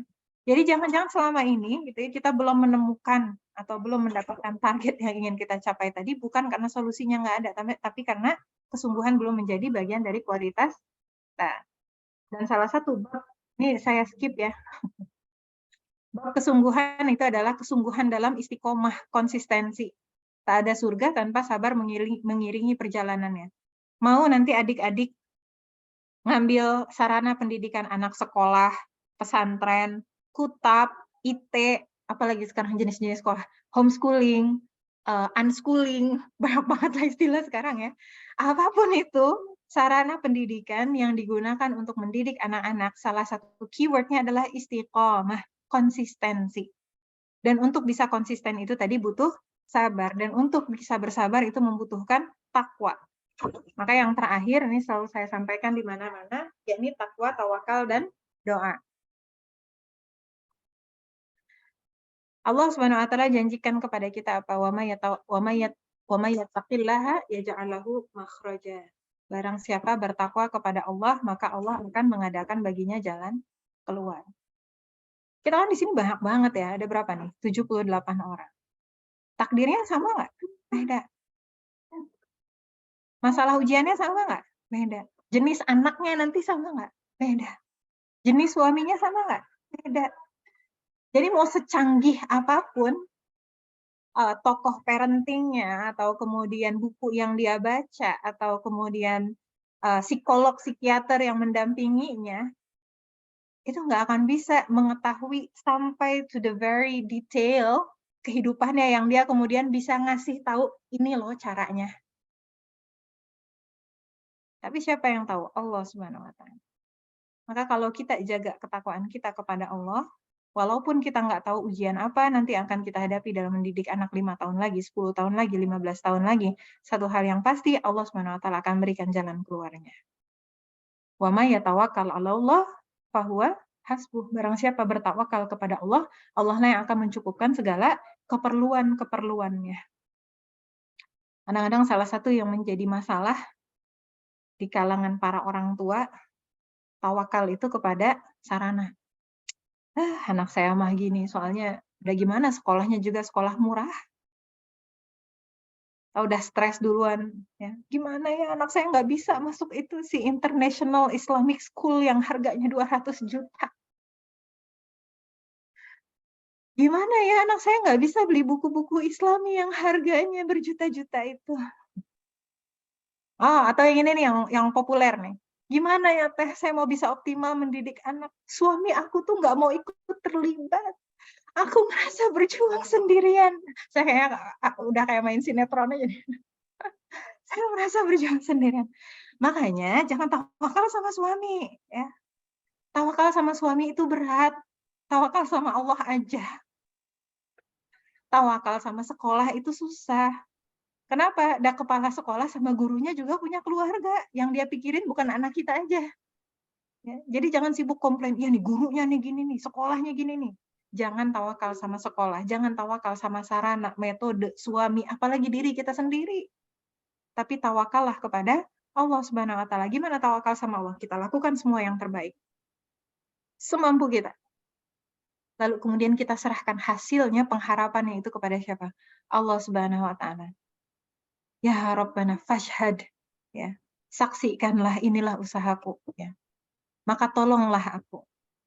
Dan wujud dari kesempurnaan tawakal itu kombinasi dari usaha terbaik dan pengharapan terbaik dalam balutan doa-doa terbaik. Makanya di sini saya sampaikan apa? Uji budawat ayat Quran surah Al-Baqarah 186, uji budawat ad-da'i idza da'an falyastajibu li wal yu'minu bi. Aku kabulkan permohonan orang yang berdoa apabila dia berdoa kepadaku. Dan sebenarnya ya, dari semua yang tadi saya sampaikan dalam rangka persiapan mendidik anak, mungkin justru halaman terakhir ini yang paling penting. Karena ketika kita betul-betul berdoa kepada Allah, Allah lah yang akan menjaga kita. Kehidupan kita ini semuanya ada di dalam genggaman Allah. Tapi kadang-kadang justru ini yang kemudian dilupakan.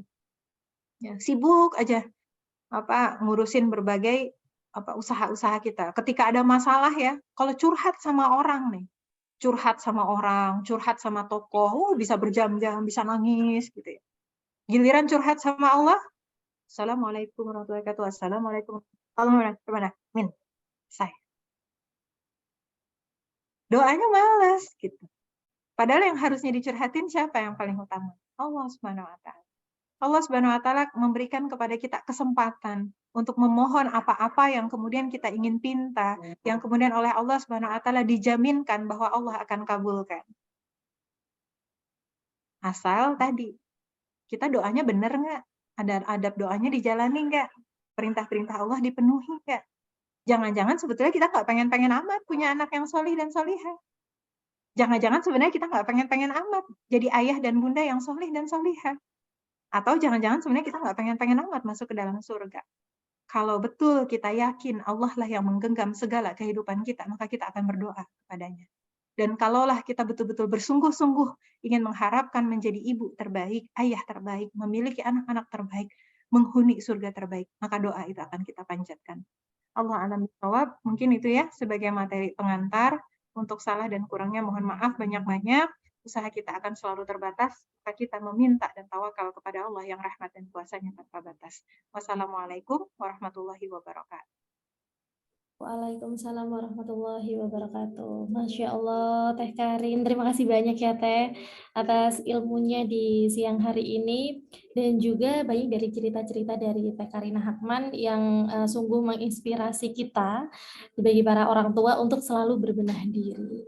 Dan untuk bunda-bunda, sekarang kita sudah masuk ke sesi tanya jawab. Jadi andai kata ada yang mau ditanyakan kepada Teh Karina Hakman, mumpung masih ada waktu, dan Teh Karina Hakman akan menjawabnya secara langsung, boleh langsung saja ditulis di kolom chat ya. Dan sebelum masuk ke dalam sesi tanya jawab, Kak Min ingatkan kembali, jadi di setiap bunda-bunda yang sudah registrasi dalam Zoominar Parenting Islami Kairin, spesial di dalam rangka ulang tahun ke-6 Kairin, Kairin sudah menyiapkan voucher belanja yang bisa bunda gunakan nantinya untuk check out di Shopee Mall-nya Kairin. Jangan lupa untuk digunakan vouchernya dengan kode vouchernya yaitu KAIZOOM 6 ya. Jadi KHAIZOOM 6 gitu ya Bunda. Dan itu bisa digunakan sampai tanggal 31 Agustus 2023. Jadi masih ada banyak waktu untuk bunda-bunda bisa menggunakan voucher belanjanya karena ada diskon spesial 10%. Dan untuk bunda-bunda, jika ada yang tanyakan boleh langsung saja tulis di kolom chat atau raise hand juga boleh. Ini ada Bunda Rita, boleh langsung saja Bunda Rita kalau misalkan mau menanyakan secara langsung, boleh open mic ya. Apakah bisa? Alhamdulillah. Bisa. Ya, silakan Bunda Rita. Ya, sebelumnya terima kasih sudah dikasih kesempatan untuk bertanya. Gini Teh, saya mau bertanya, bagaimana cara meningkatkan kesabaran kita saat kita mendidik anak yang hiperaktif gitu. Jadi setiap hari itu hampir 24 jam tidak ada diamnya. Kadang-kadang kita sebagai orang tua itu kan kadang ada keselnya, ada emosinya, tapi bagaimana kita tuh agar bisa tetap menjaga stabil emosi agar tidak terbawa emosi untuk marah gitu. Ya, terima kasih. Assalamualaikum. Waalaikumsalam warahmatullahi wabarakatuh. Kak Rita usia anaknya umur berapa, Kak? 2 tahun 3 tahun kurang 2 bulan sih. Oke. 2 tahun Ya, 10 bulan. iya, Masya Allah. Ini langsung dijawab aja, Kak Vita. Boleh Teh, langsung Ya, dijawab. biar nggak lupa ya. Ketika anak aktif, apalagi di usia-usia segitu, bersyukurlah, berarti anaknya sehat. Ya, tinggal kemudian difasilitasi agar keaktifannya itu menjadi aktivitas yang bermanfaat. Kalau saya dulu, ini personal ya, personal tuh artinya mungkin bisa jadi cocok, bisa jadi tidak. Tapi yang jelas ininya borderline ya, anak usia segitu, kalaulah teman-teman atau adik-adik ya berkonsultasi dengan para psikolog anak atau ahli tumbuh kembang anak, mereka akan menjawab bahwa memang di usia segitu bab-bab tumbuh kembang yang utama itu adalah sensori dan motorik salah satunya. Ya, artinya sangat-sangat wajar kalau kemudian anaknya mau aktif, mau lari, manjat, lompat, apalagi naik tangga, turun tangga, manjat-manjat. Ya, segala rupa aktivitas-aktivitas itu adalah aktivitas-aktivitas yang dibutuhkan untuk tumbuh kembang mereka. Jadi, alih-alih kita membatasi, tetapi difasilitasi. Difasilitasinya seperti apa? Kalau saya dulu, sampai sekarang sebetulnya ya, mengusahakan agar aktivitas-aktivitas fisik itu dioptimalkannya di pagi hari. Mainly karena rekomendasinya demikian ya. Jadi kalau kita dengar seminar kesehatan, biasanya olahraga itu direkomendasikannya di pagi hari. Karena kalau di malam hari khawatirnya nanti justru lebih susah tidur gitu ya. Jadi di pagi hari biasanya dioptimalkan. Makanya anak-anak biasanya jam 6-an gitu ya udah keluar, mereka jalan kaki dan sebagainya. Mereka mau aktivitas apa dan sebagainya. Nah, untuk mengurangi konflik, kami dulu mendesain area ya atau rumah itu minim furniture. Kayak bukan dulu aja, ding, sampai sekarang juga. Jadi rumah saya minim furniture. Kalau ya bisa geser sedikit ya, saya buka VB-nya. Ini kalau saya hapus VB-nya biar kelihatan ya. Ini salah satu trik saya. Nih, rumah kami kosong. Ya, supaya karena masih ada Fatimah yang usianya 4,5 tahun, jadi memang sengaja nggak terlalu banyak furniture. Kenapa gitu ya? Supaya mereka bebas bergerak. Saya nggak bisa afford untuk pergi ke playground setiap hari gitu. Jadi dan menghindari barang-barang yang berbahaya. Jadi apalagi waktu saya masih kuliah dulu ya. Kuliah kan tuh Yusuf umur 2 tahun. Dan kemudian sempat ngajar juga. Saya sempat jadi dosen di Unpad ya, sebelum resign. Nah, jadi itu memang di rumah itu didesain untuk anak-anak belajar dan bermain. Nah, dan itu akan meminimalisir konflik. Kemudian tips yang ketiga, saya biasanya rolling mainan. Populer ya, mainan itu kita rolling. Selain dari menghindari kebosanan adalah menghindari berantakan. Mainan-mainan tertentu itu saya akan simpan dan saya keluarkan pada saat akan dimainkan. Contoh Lego. Lego itu saya yang nyimpan. Kalau mereka mau main Lego, mereka akan bilang, saya akan sediakan, dan di waktu itu saya bisa mendampingi. Ya, jadi nggak ada tuh hujan-hujan Lego terlempar di mana-mana dan orang yang nangis karena keinjak Lego yang tajam. Lego itu kan sakit banget kalau keinjak. Ya, jadi meminimalisir itu. Kemudian tips yang lain, yang kelima adalah mengefisienkan kegiatan-kegiatan yang lain, misalnya kayak masak. Masak yang simpel-simpel aja. Kalau ada yang bisa didelegasikan, delegasikan. Kayak misalnya, saya kebetulan tinggal di belakang UI. Di Depoknya itu di belakang UI. Sekitaran kami banyak laundry kiloan. Jadi untuk pakaian saya laundry aja. Gitu. Jadi apa yang bisa didelegasikan, delegasikan. Kemudian aktivitas anak, apalagi tadi ya, sepertinya kurang lebih itu yang terakhir adalah membangun rutinitas. Anak seaktif apapun, insya Allah mereka juga butuh istirahat. Apalagi anak-anak usia 2 tahun 10 bulan. Usia 1 tahun, 2 tahun, 3 tahun, 4 tahun, mereka masih butuh waktu tidur siang biasanya. Enggak semuanya, tapi biasanya demikian. Artinya kalau misalnya 24 jam seperti itu, mungkin 24 jam itu kan bahasa kiasan ya. Artinya mungkin rutinitasnya yang perlu dibangun. Misalnya tadi ya, alih-alih kita memaksakan aktivitas yang dia duduk dan diam, misalnya dioptimalkan pagi hari waktu dia untuk mengeksplorasi fisiknya. Kalau ada taman di dekat perumahannya atau apalah gitu ya, yang anak-anak bisa bermain di sana, ajakin main ke sana. Dia lari, dia lompat, dia apa dan sebagainya gitu ya. Itu ke sana. Dan ini nyambung sama pertanyaan Nurdiana dari Bekasi ya, pekerjaan rumah nggak ada habisnya. Ya iya kan kita hidup ya. Kalau habis berarti kita udah wafat, nggak ada nambah lagi, nggak ada masak lagi. Pekerjaan rumah mah bisa nunggu ya. Makanya tadi saya sampaikan di poin-poin sebelumnya itu, furniture-nya coba dikurangi, barang-barang dikurangi, ya mainan di rolling. Mainan di rolling tuh jangan semuanya dikeluarin. Masak cari yang simple, yang 1 jam selesai deh. Contoh, sop tuh kan cemplung. Tumis, itu kan cemplung gitu ya. Food prep, sekarang udah banyak yang food prep. Ya, silahkan cari. Saya bukan influencer food preparation gitu. Cari yang kemudian itu memudahkan kita gitu ya untuk mengerjakan yang lain. Kenapa? Anak nih prioritas. Anak prioritas. Jangan sampai kayak generasi kita ya. Generasi milenial tuh kan dari kecil disuruhnya duduk aja terus. Makanya kita jadi mager kan. Karena dari dulu tidak diajarkan menggunakan otot-otot kita. Nah, anak usia 2 tahun, 3 tahun mereka suka, "Pa, jangan masuk, Pa. Bentar, Pa."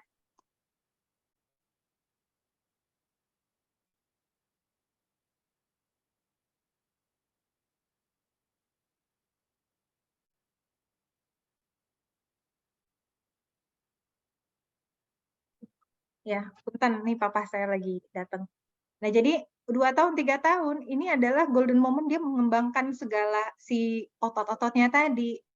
Tambahannya adalah usia 2 tahun, 3 tahun itu adalah usia di mana kalau ada ahli neuroscience silahkan tambahkan ya.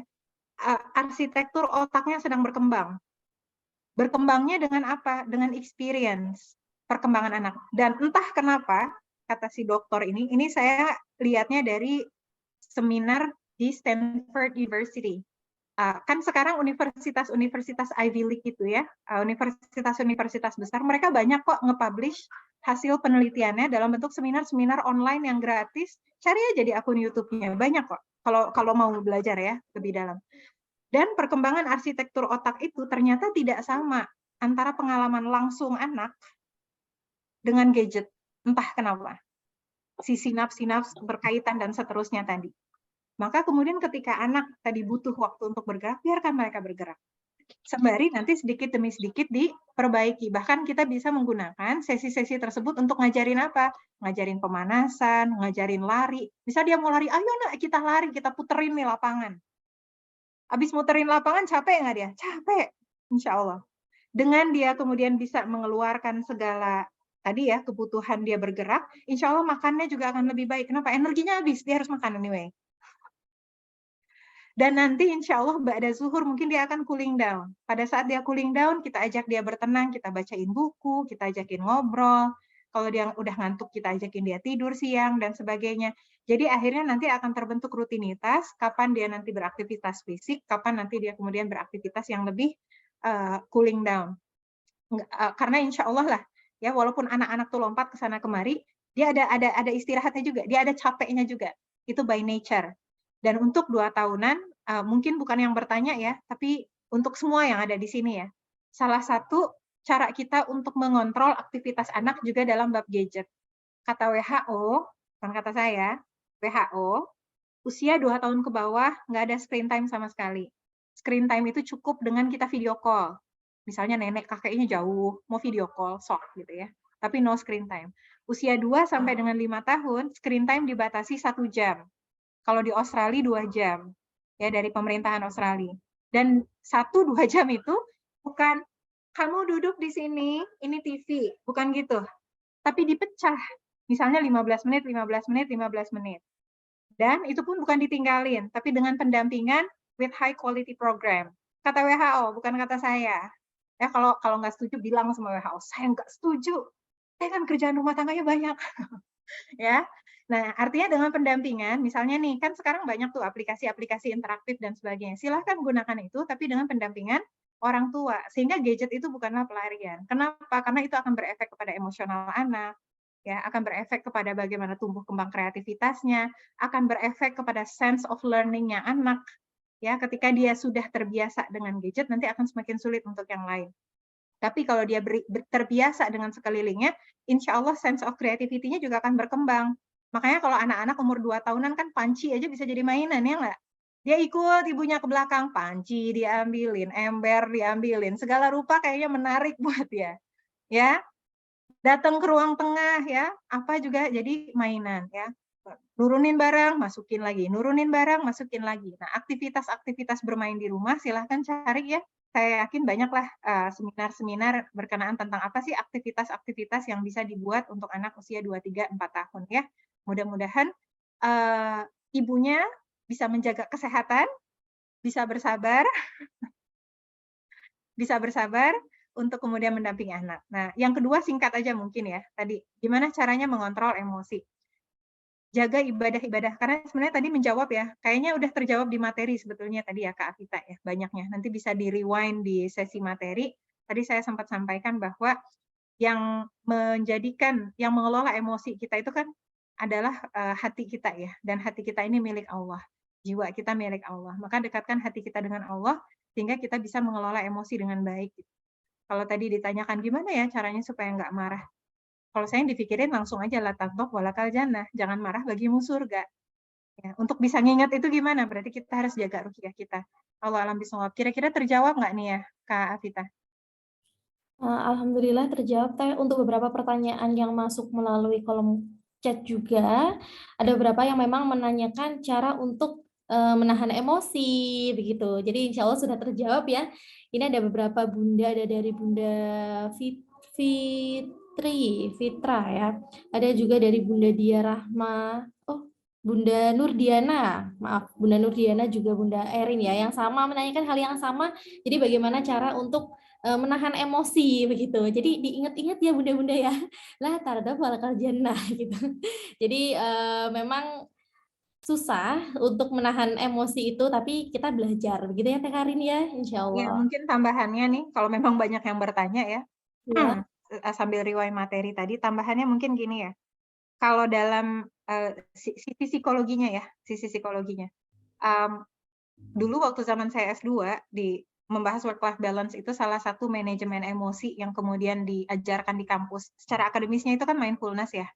Mungkin ada yang familiar dengan mindfulness. Nah, di dalam Islam kita diajarkan beyond mindfulness. Kita diajarkan muraqabatullah, kita diajarkan ihsan, kita diajarkan sabar, kita diajarkan syukur. Bahkan salah satu pelatihan ya mindfulness yang ada di kampus. Ini akademis ya, memang secara academically. Itu ada latihan kayak gratitude. Makanya kan sekarang suka banyak tuh ya buku gratitude mindfulness gitu misalnya, atau apa, nulis jurnal dan sebagainya. Dan itu sebetulnya tujuan-tujuan itu akan bisa tercapai ketika kita sholat dengan baik. Ketika kita zikrullah dengan baik. Kenapa? Misalnya gini, marah. Kita harus cari nih, penyebab kita marah nih apa? Pemicunya oke lah si anak-anak ini. Apakah penyebabnya adalah karena kita kelelahan? Kita harus bisa mendiagnosa dulu. Apakah kita cenderung jauh lebih mudah marah pada saat kita lelah? Maka kalau penyebabnya adalah kelelahan, alternatif solusinya apa? Harus bisa mengelola waktu dengan baik, mengelola amal dengan baik. Kalau kemudian secara teorinya, ini memang overload. Berarti ada yang di let go dulu, sembari kita meningkatkan stamina. Ya, itu kalau kelelahan. Atau kemudian kita screening lagi. Nggak enak hati, ternyata itu yang bikin kita marah. Bab hidup apa yang kemudian membuat kita nggak enak hati? Takdir Allah yang mana yang membuat kita nggak enak hati? Ini Said Hawa menyampaikan dalam buku Tazkiyatun Nafs. Bab beriman kepada qada dan qadar itu menjadi salah satu bab yang paling penting. Salah satu bab yang paling penting untuk menyucikan jiwa kita, melapangkan hati kita. Jadi saran saya, kalau ada yang susah banget mengelola marah, duduk, zikir, coba muhasabah, evaluasi diri. Apakah sudah bersyukur untuk segala aspek kehidupannya? Khawatirnya ada bab-bab kehidupan yang kita nggak bersyukur. Gitu. Yang itu kemudian akhirnya menjadi penyebab hati kita tuh sempit. Sedikit aja tuh membuat kita kemudian jadi marah, nggak bisa qanaah. Tentunya ini hanya sebagian ya, karena ada materi khusus hanya membahas bagaimana mengelola marah. Nah, sementara teknis fisiknya adalah kalau kita lagi mau marah, kata Rasulullah SAW, apa jika kamu dalam keadaan berdiri, maka duduk. Jika dalam keadaan duduk, maka berbaring. Ya. Di riwayat yang lain disampaikan kalau mau marah, wudu. Karena wudu itu mendinginkan. Marah itu kan panas ya. Dan yang membawa marah itu dibisikkan juga oleh setan. Ya. Syaitan itu akan membisikkan kita supaya kita marah. Nah, itu harus kita ingat-ingat juga. Makanya kemudian Allah Subhanahu wa taala kaitkan antara marah dengan takwa. Orang-orang bertakwa itu mereka kadhiminal ghaiz wal 'afina 'anin nas. Mereka mampu menahan amarahnya dan mereka mampu memaafkan manusia. Maka ketika kita bisa ridho atas segala ketetapan Allah, instantly ada sesuatu yang bikin kita mau marah. Apa yang kita langsung ingat? Oh, ini sudah takdir Allah, qadarullah. Saya marah tuh nggak ada gunanya. Kalau anaknya salah, kita bisa kasih nasihat anytime yang lebih baik dibandingkan kemudian di tempat misalnya anaknya sambil nangis, anaknya ini, anaknya itu, dan seterusnya. Berikan nasihat yang bijaksana. Kalau itu hal yang tidak sesuai dengan harapan kita atau musibah atau apapun, maupun musibah-musibah kecil, kita bilang apa? Innalillahi wa inna ilaihi raji'un. Jadi semuanya banyak nih ya ada di dalam Al-Quran. Bagaimana caranya bisa bersabar, bagaimana caranya bisa mengelola marah, dicari apa penyebabnya, mudah-mudahan kemudian bisa tahu solusinya ya, mendapatkan solusi yang sesuai insya Allah. Enggak Kak Afita? Baik, Teh Karin, terima kasih banyak ya Teh untuk jawaban dari beberapa pertanyaan yang mungkin cukup mewakili dari bunda-bunda yang sudah join di Zoominar kali ini. Dan selanjutnya ini ada Ibu Bilal yang raise hand, ya. Bisa langsung ditanyakan, Bunda. Ya, Assalamualaikum warahmatullahi wabarakatuh. Terima kasih atas kesempatannya. Saya ingin menanyakan, apa yang harus kita lakukan sebagai orang tua jika anak kita itu memiliki teman yang teman bermain di rumah itu yang memberikan contoh kurang baik, seperti ketika dia merasa terganggu dengan orang lain yang mengganggunya, dia itu sering meludah seperti itu ke orang tersebut. Sudah pernah saya sounding untuk Abil minta tolong ketika ada teman atau ada orang yang mengganggu Abil, sabar saja nak, jangan meludah seperti itu. Nah, itu berfungsi untuk beberapa hari, tetapi ketika si teman bermain ini datang lagi ke rumah, saya lihat, oh ternyata dia yang memberikan contoh anak saya melakukan seperti itu, begitu. Karena ketika dia bertengkar dengan anak saya, dia langsung meludah kepada anak saya, begitu. Apa yang harus kita lakukan untuk menghentikan hal tersebut? Terima kasih. Assalamualaikum warahmatullahi wabarakatuh. Waalaikumsalam warahmatullahi wabarakatuh. Bilalnya usia berapa ya, Bun? 3 tahun setengah. Oh, Kak. masih 3 tahun setengah. Iya, yang pertama kita pahami dulu ya, kabar gembiranya adalah anak-anak usia segitu kan mereka memang belum mampu membedakan mana yang baik dan buruk. Dan alhamdulillah insya Allah ya, masih panjang perjalanan untuk memperbaiki akhlaknya, walaupun tentunya ya tetap harus ada ikhtiar bagi kita memperbaiki. Ini sebetulnya masuk ke dalam bab pergaulan. Saya biasanya kalau jawab pertanyaan, saya akan tarik secara umum. Artinya bukan hanya tentang meludah, apapun itu. Anak-anak usia 3 tahun atau anak-anak usia dini, bukan kata saya ya, ini kata Syekh Abdullah Nasir Alwan. Beliau menyampaikan di dalam buku Tarbiyatul Aulad fil Islam, salah satu tanggung jawab orang tua adalah memilihkan teman-teman dan sahabat-sahabat yang baik untuk anak-anaknya, khususnya untuk anak-anak prabali. Kenapa? Sebelum bali, anak-anak belum memiliki kemampuan untuk bisa membedakan mana yang baik dan buruk, khususnya di bawah usia tamyiz, di bawah usia 7 tahun. Nah, artinya kondisi idealnya adalah untuk Bilal dicarikan sahabat baik, walaupun itu jauh, tidak harus dengan tetangganya. Apakah kemudian memutus silaturahim? Enggak, dia tetap bisa main sama tetangganya. Jadi misalnya tetangga yang tadi ya, tetap diajak main dan sebagainya, tapi nggak terlalu sering, hanya sebatas menjaga silaturahim. Tetapi untuk Bilalnya sendiri dicarikan sahabat yang kemudian kurang lebih sevisi lah orang tuanya. Sekalipun itu jauh, makanya saya kalau ngerencanain playdate gitu ya sama suami, itu memang jauh-jauh hari gitu. Kenapa? Karena effortnya luar biasa besar. Tapi insya Allah itu akan menjadi salah satu usaha yang Allah SWT berikan pahala di atasnya. Yang ketiga, berikan anak-anak boundaries. Kayak tadi ya, kan kita mau jaga silaturahim. Tapi kita yang membuat boundaries-nya. Main sama siapa, jam berapa, dan main apa. Artinya misal nih, kita udah tahu, anak tetangga yang A ini, akhlaknya kurang baik. Tapi atas dasar kita menjaga silaturahim, mungkin sesekali kita ajak dia main ke rumah gitu ya, pas dia ngajakin main, jangan anak kita yang main ke sana. Tapi dia yang kemudian main di tempat kita. Permainannya pun sebisa mungkin kita yang fasilitasi, sehingga kemudian meminimalisir konflik. Karena anak-anak usia seperti itu kan rentan konflik ya. Rentan sekali sama konflik. Jadi memang harus ada semacam mediatornya. Nanti kalau misalnya udah kelihatan mereka punya polanya sendiri, kita biarin. Nanti kita datang lagi. Ada gejala-gejala konflik, kita datang lagi. Jadi suasananya adalah suasana yang kondusif dan tentunya dengan pendampingan supaya nanti kalau ada akhlak yang tidak baik, anak tetangga tadi tetap juga bisa kita kasih tahu, nggak boleh begini, nggak boleh begitu. Gimana cara ngobatinnya gitu ya? Kalau saya akan kembali lagi kepada Quran dan Sunnah begitu ya. Jadi ketika anak-anak melakukan sesuatu, saya akan langsung kembalikan, nah Rasulullah Shallallahu Alaihi Wasallam mengajarkan kita begini. Dalam kasus meludah misalnya, nah Rasulullah Shallallahu Alaihi Wasallam mengajarkan kita untuk tidak marah-marah. Nah Rasulullah Shallallahu Alaihi Wasallam mengajarkan kita untuk memaafkan. Nah Rasulullah SAW mengajarkan kita baik diam. Tentunya untuk bisa ke sana, maka kemudian pengajaran berkenaan tentang Rasulullah juga diajarin. Pelajaran berkenaan tentang Allah juga diajarin. Mumpung anaknya masih 3 tahun, 4 tahun ya.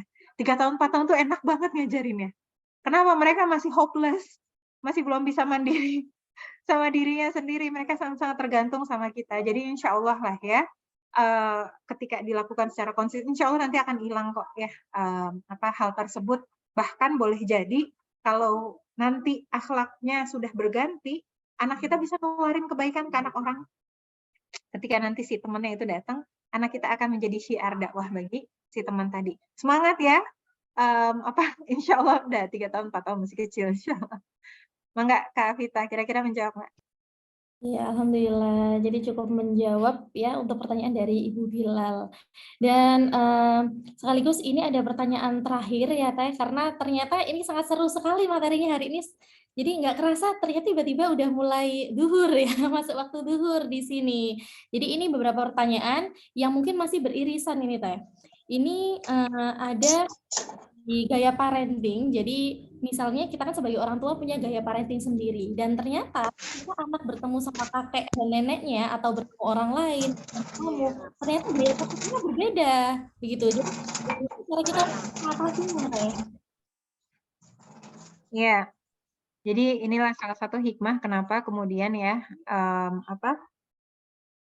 bentar, suami saya kontak mau pulang, pintu dibuka, bentar, sudah selesai insya Allah. Jadi berkenaan tentang ini ya, prinsip-prinsip parenting. Sebenarnya bukan parenting aja sih, dalam pernikahan juga ya, urusan-urusan macam-macam. Di dalam Islam itu kita belajar bahwa Rasulullah Shallallahu Alaihi Wasallam mencontohkan begitu kita sudah menikah, maka kita pisah rumah. Ya, itu dulu. Kalaulah kemudian ini ada yang buka terus mikrofon ini, udah ya. Jadi ketika kemudian bertemu minggu sekali atau 2 minggu sekali, sebetulnya insya Allah nggak akan terlalu berdampak ya. Karena boundariesnya tadi ada. Kalau misalnya nih contoh, kami di rumah nggak ada screen time yang rutin gimana gitu ya. Tapi sesekali ketika main ke rumah nenek kakeknya, karena nenek kakeknya mungkin bingung ya mau ngajakin main apa. Jadi akhirnya dikasih TV gitu ya. Oh, cuman seminggu sekali atau 2 minggu sekali nggak masalah. Toh itu juga nggak lama kan gitu ya. Toh anak-anak juga karena nggak kebiasaan, mereka pun nggak ngikutin. Itu yang pertama. Kedua, bedakan antara yang fundamental dengan yang tidak fundamental. Yang fundamental tuh misalnya gimana? Contoh misal, kalau ibu saya kan non-muslim ya. Misalnya ibu saya ngajarin sesuatu yang ada kesyirikannya. Ya saya akan bilang nggak bisa, Mam, sorry ya gitu. Atau ibu saya ngasih makanan yang syubhat nih, makanan dari luar negeri, ingredients-nya nggak jelas, saya nggak tahu itu halal apa enggak, sorry Mam, ini nggak bisa. Gitu ya. Itu kan perkara fundamental. Tapi kalau perkara-perkara yang berkaitan sama metode-metode tertentu tadi ya, kalau misalnya orang tua nggak ngedengerin, ya udah cuma sebentar gitu ya. Kan cuma sekali begitu. Nah, sembari itu, kita kepada orang tua atau mertua berusaha menjalin hubungan yang baik. Supaya apa? Ada hal-hal yang kemudian misalnya dia nggak terlalu fundamental, tapi sering. Nah, itu kan butuh dikomunikasikan. Sampaikan saja apa adanya. Misalnya, ini kan contoh pertanyaannya ada beberapa nih. Yang di atas nih masalahnya screen time juga. Terus yang di bawah saya lihat umur 10 bulan dikasih handphone juga sama tamu-tamu yang datang dan sebagainya. Kita tegas saja, tapi lemah lembut. Maaf ya Pak, Ma, aku nggak mau kasih handphone dulu ke anakku. Mohon maaf ya Om, Tante, aku nggak mau ngasih handphone dulu ke anakku. Ambil aja anaknya. Tapi kan ini nih, ya nggak apa-apa, udah diam aja. Gitu, ya.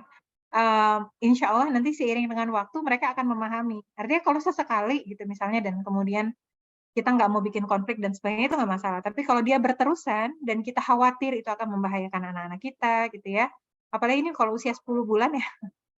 Kayak itu dokter mata juga sangat-sangat tidak menyarankan. Itu bukan hanya masalah emosional atau masalah apa, memang secara stimulasinya terlalu banyak ya, tanya sama dokter mata ya. Ya. Jadi kita belajar lagi-lagi ya untuk membuat boundaries kepada orang lain dan lakukan itu karena Allah supaya kita tidak terkena people pleaser pressure. Tekanan untuk bisa membahagiakan semua orang. Kalaupun nanti misalnya orang ngerasa, ih kok lebay banget sih, biarin aja. Sebulan, 2 bulan nanti orang juga udah biasa, ya. Setahun kemudian orang juga udah tahu, oh kalau dia mah gini, ya udah biarin aja. Ya, jadi tahan-tahan, sabar-sabar, lapangkan hati supaya kemudian kita nggak kebawa ya sama pendapat-pendapat orang tua atau mertua atau om tante tadi yang datang. Insya Allah. Enggak, saat kita. Alhamdulillah untuk beberapa pertanyaan sudah terjawab oleh Teh Karina Hakman dan mohon maaf ya Bunda-Bunda untuk pertanyaan sudah masuk masih belum bisa dijawab semuanya karena keterbatasan waktu dan di sini sudah mulai masuk di waktu zuhur ya. Insya Allah jika ada kesempatan lagi kita akan adakan Zoominar Parenting Islami dengan pemateri yang sama yang sepertinya mungkin udah ditunggu-tunggu banget nih Teh Karina Hakman ya. Dan ini masuk ke dalam sesi terakhir di dalam Zoominar kali ini dan semoga materi yang telah disampaikan, dipaparkan oleh Teh Karin mampu menjadikan kita menjadi orang tua yang lebih baik dalam mendidik anak ya Bunda. Dan sekaligus kami ucapkan terima kasih untuk Bunda-Bunda yang telah mengikuti rangkaian Zoominar selama 4 minggu berturut-turut ini ya dalam rangka ulang tahun ke-6 Kairin. Dan doakan semoga nantinya Kairin bisa mengadakan Zoominar yang sama ya Bunda sehingga kita bisa menambah ilmu dan wawasan kita. Dan semoga ilmu yang didapatkan di hari ini dapat dimanfaatkan dalam kehidupan sehari-hari. Dan sebelum diakhiri untuk Zoominar kali ini kita sesi foto bersama dulu ya Bunda-Bunda. Jadi untuk yang bisa open cam silakan di open kameranya ya, diaktifkan dulu. Kita dokumentasikan dulu untuk pertemuan kita sekaligus menjadi penutup di acara Zoominar Kairin. Oke, kita tunggu dulu ya, ada beberapa Bunda yang tengah mempersiapkan pose terbaiknya ya. Baik ya Bunda, dalam hitungan ketiga ya Bun, pose yang baik Bunda, oke 1, 2, 3. Baik, sekali lagi ya Bunda. 1, 2, 3. Baik, terima kasih untuk Bunda-Bunda. Terima kasih banyak untuk Teh Karin. Terima kasih banyak ya Teh telah meluangkan waktu dengan sebegitu padatnya jadwalnya ya. Ya, sama-sama juga insya Allah. Mungkin kalau udah selesai saya izin pamit gitu kali ya Kak Afita. Dan untuk para teman-teman, adik-adik yang ada di sini, setulus hati semangat ya ngedidik anak-anaknya. Biarin aja capeknya sebentar aja kok, insya Allah. Ya, doa terbaik untuk semuanya. Izin pamit. Wassalamualaikum warahmatullahi wabarakatuh. Waalaikumsalam warahmatullahi wabarakatuh. Terima kasih banyak ya Bunda-Bunda, Masya Allah, terima kasih banyak. Semoga kita bisa dipertemukan di lain kesempatan dengan acara yang sama juga dan semoga dari materi yang telah dipaparkan selama 4 minggu ini berturut-turut mulai dari materi pernikahan, materi tentang finansial, dan juga yang terakhir ini materi tentang mendidik anak ya Bun. Semoga menjadikan kita menjadi orang tua, calon orang tua yang nantinya dapat menjadi orang tua yang baik gitu ya Bunda. Dan sekaligus untuk memperbaiki kita ya sekaligus dalam berbenah diri gitu ya Bunda. Terima kasih banyak ya Bunda-Bunda. Terima kasih banyak. Insya Allah nanti rekamannya di-share di grup ya. Terima kasih banyak. Assalamualaikum warahmatullahi wabarakatuh.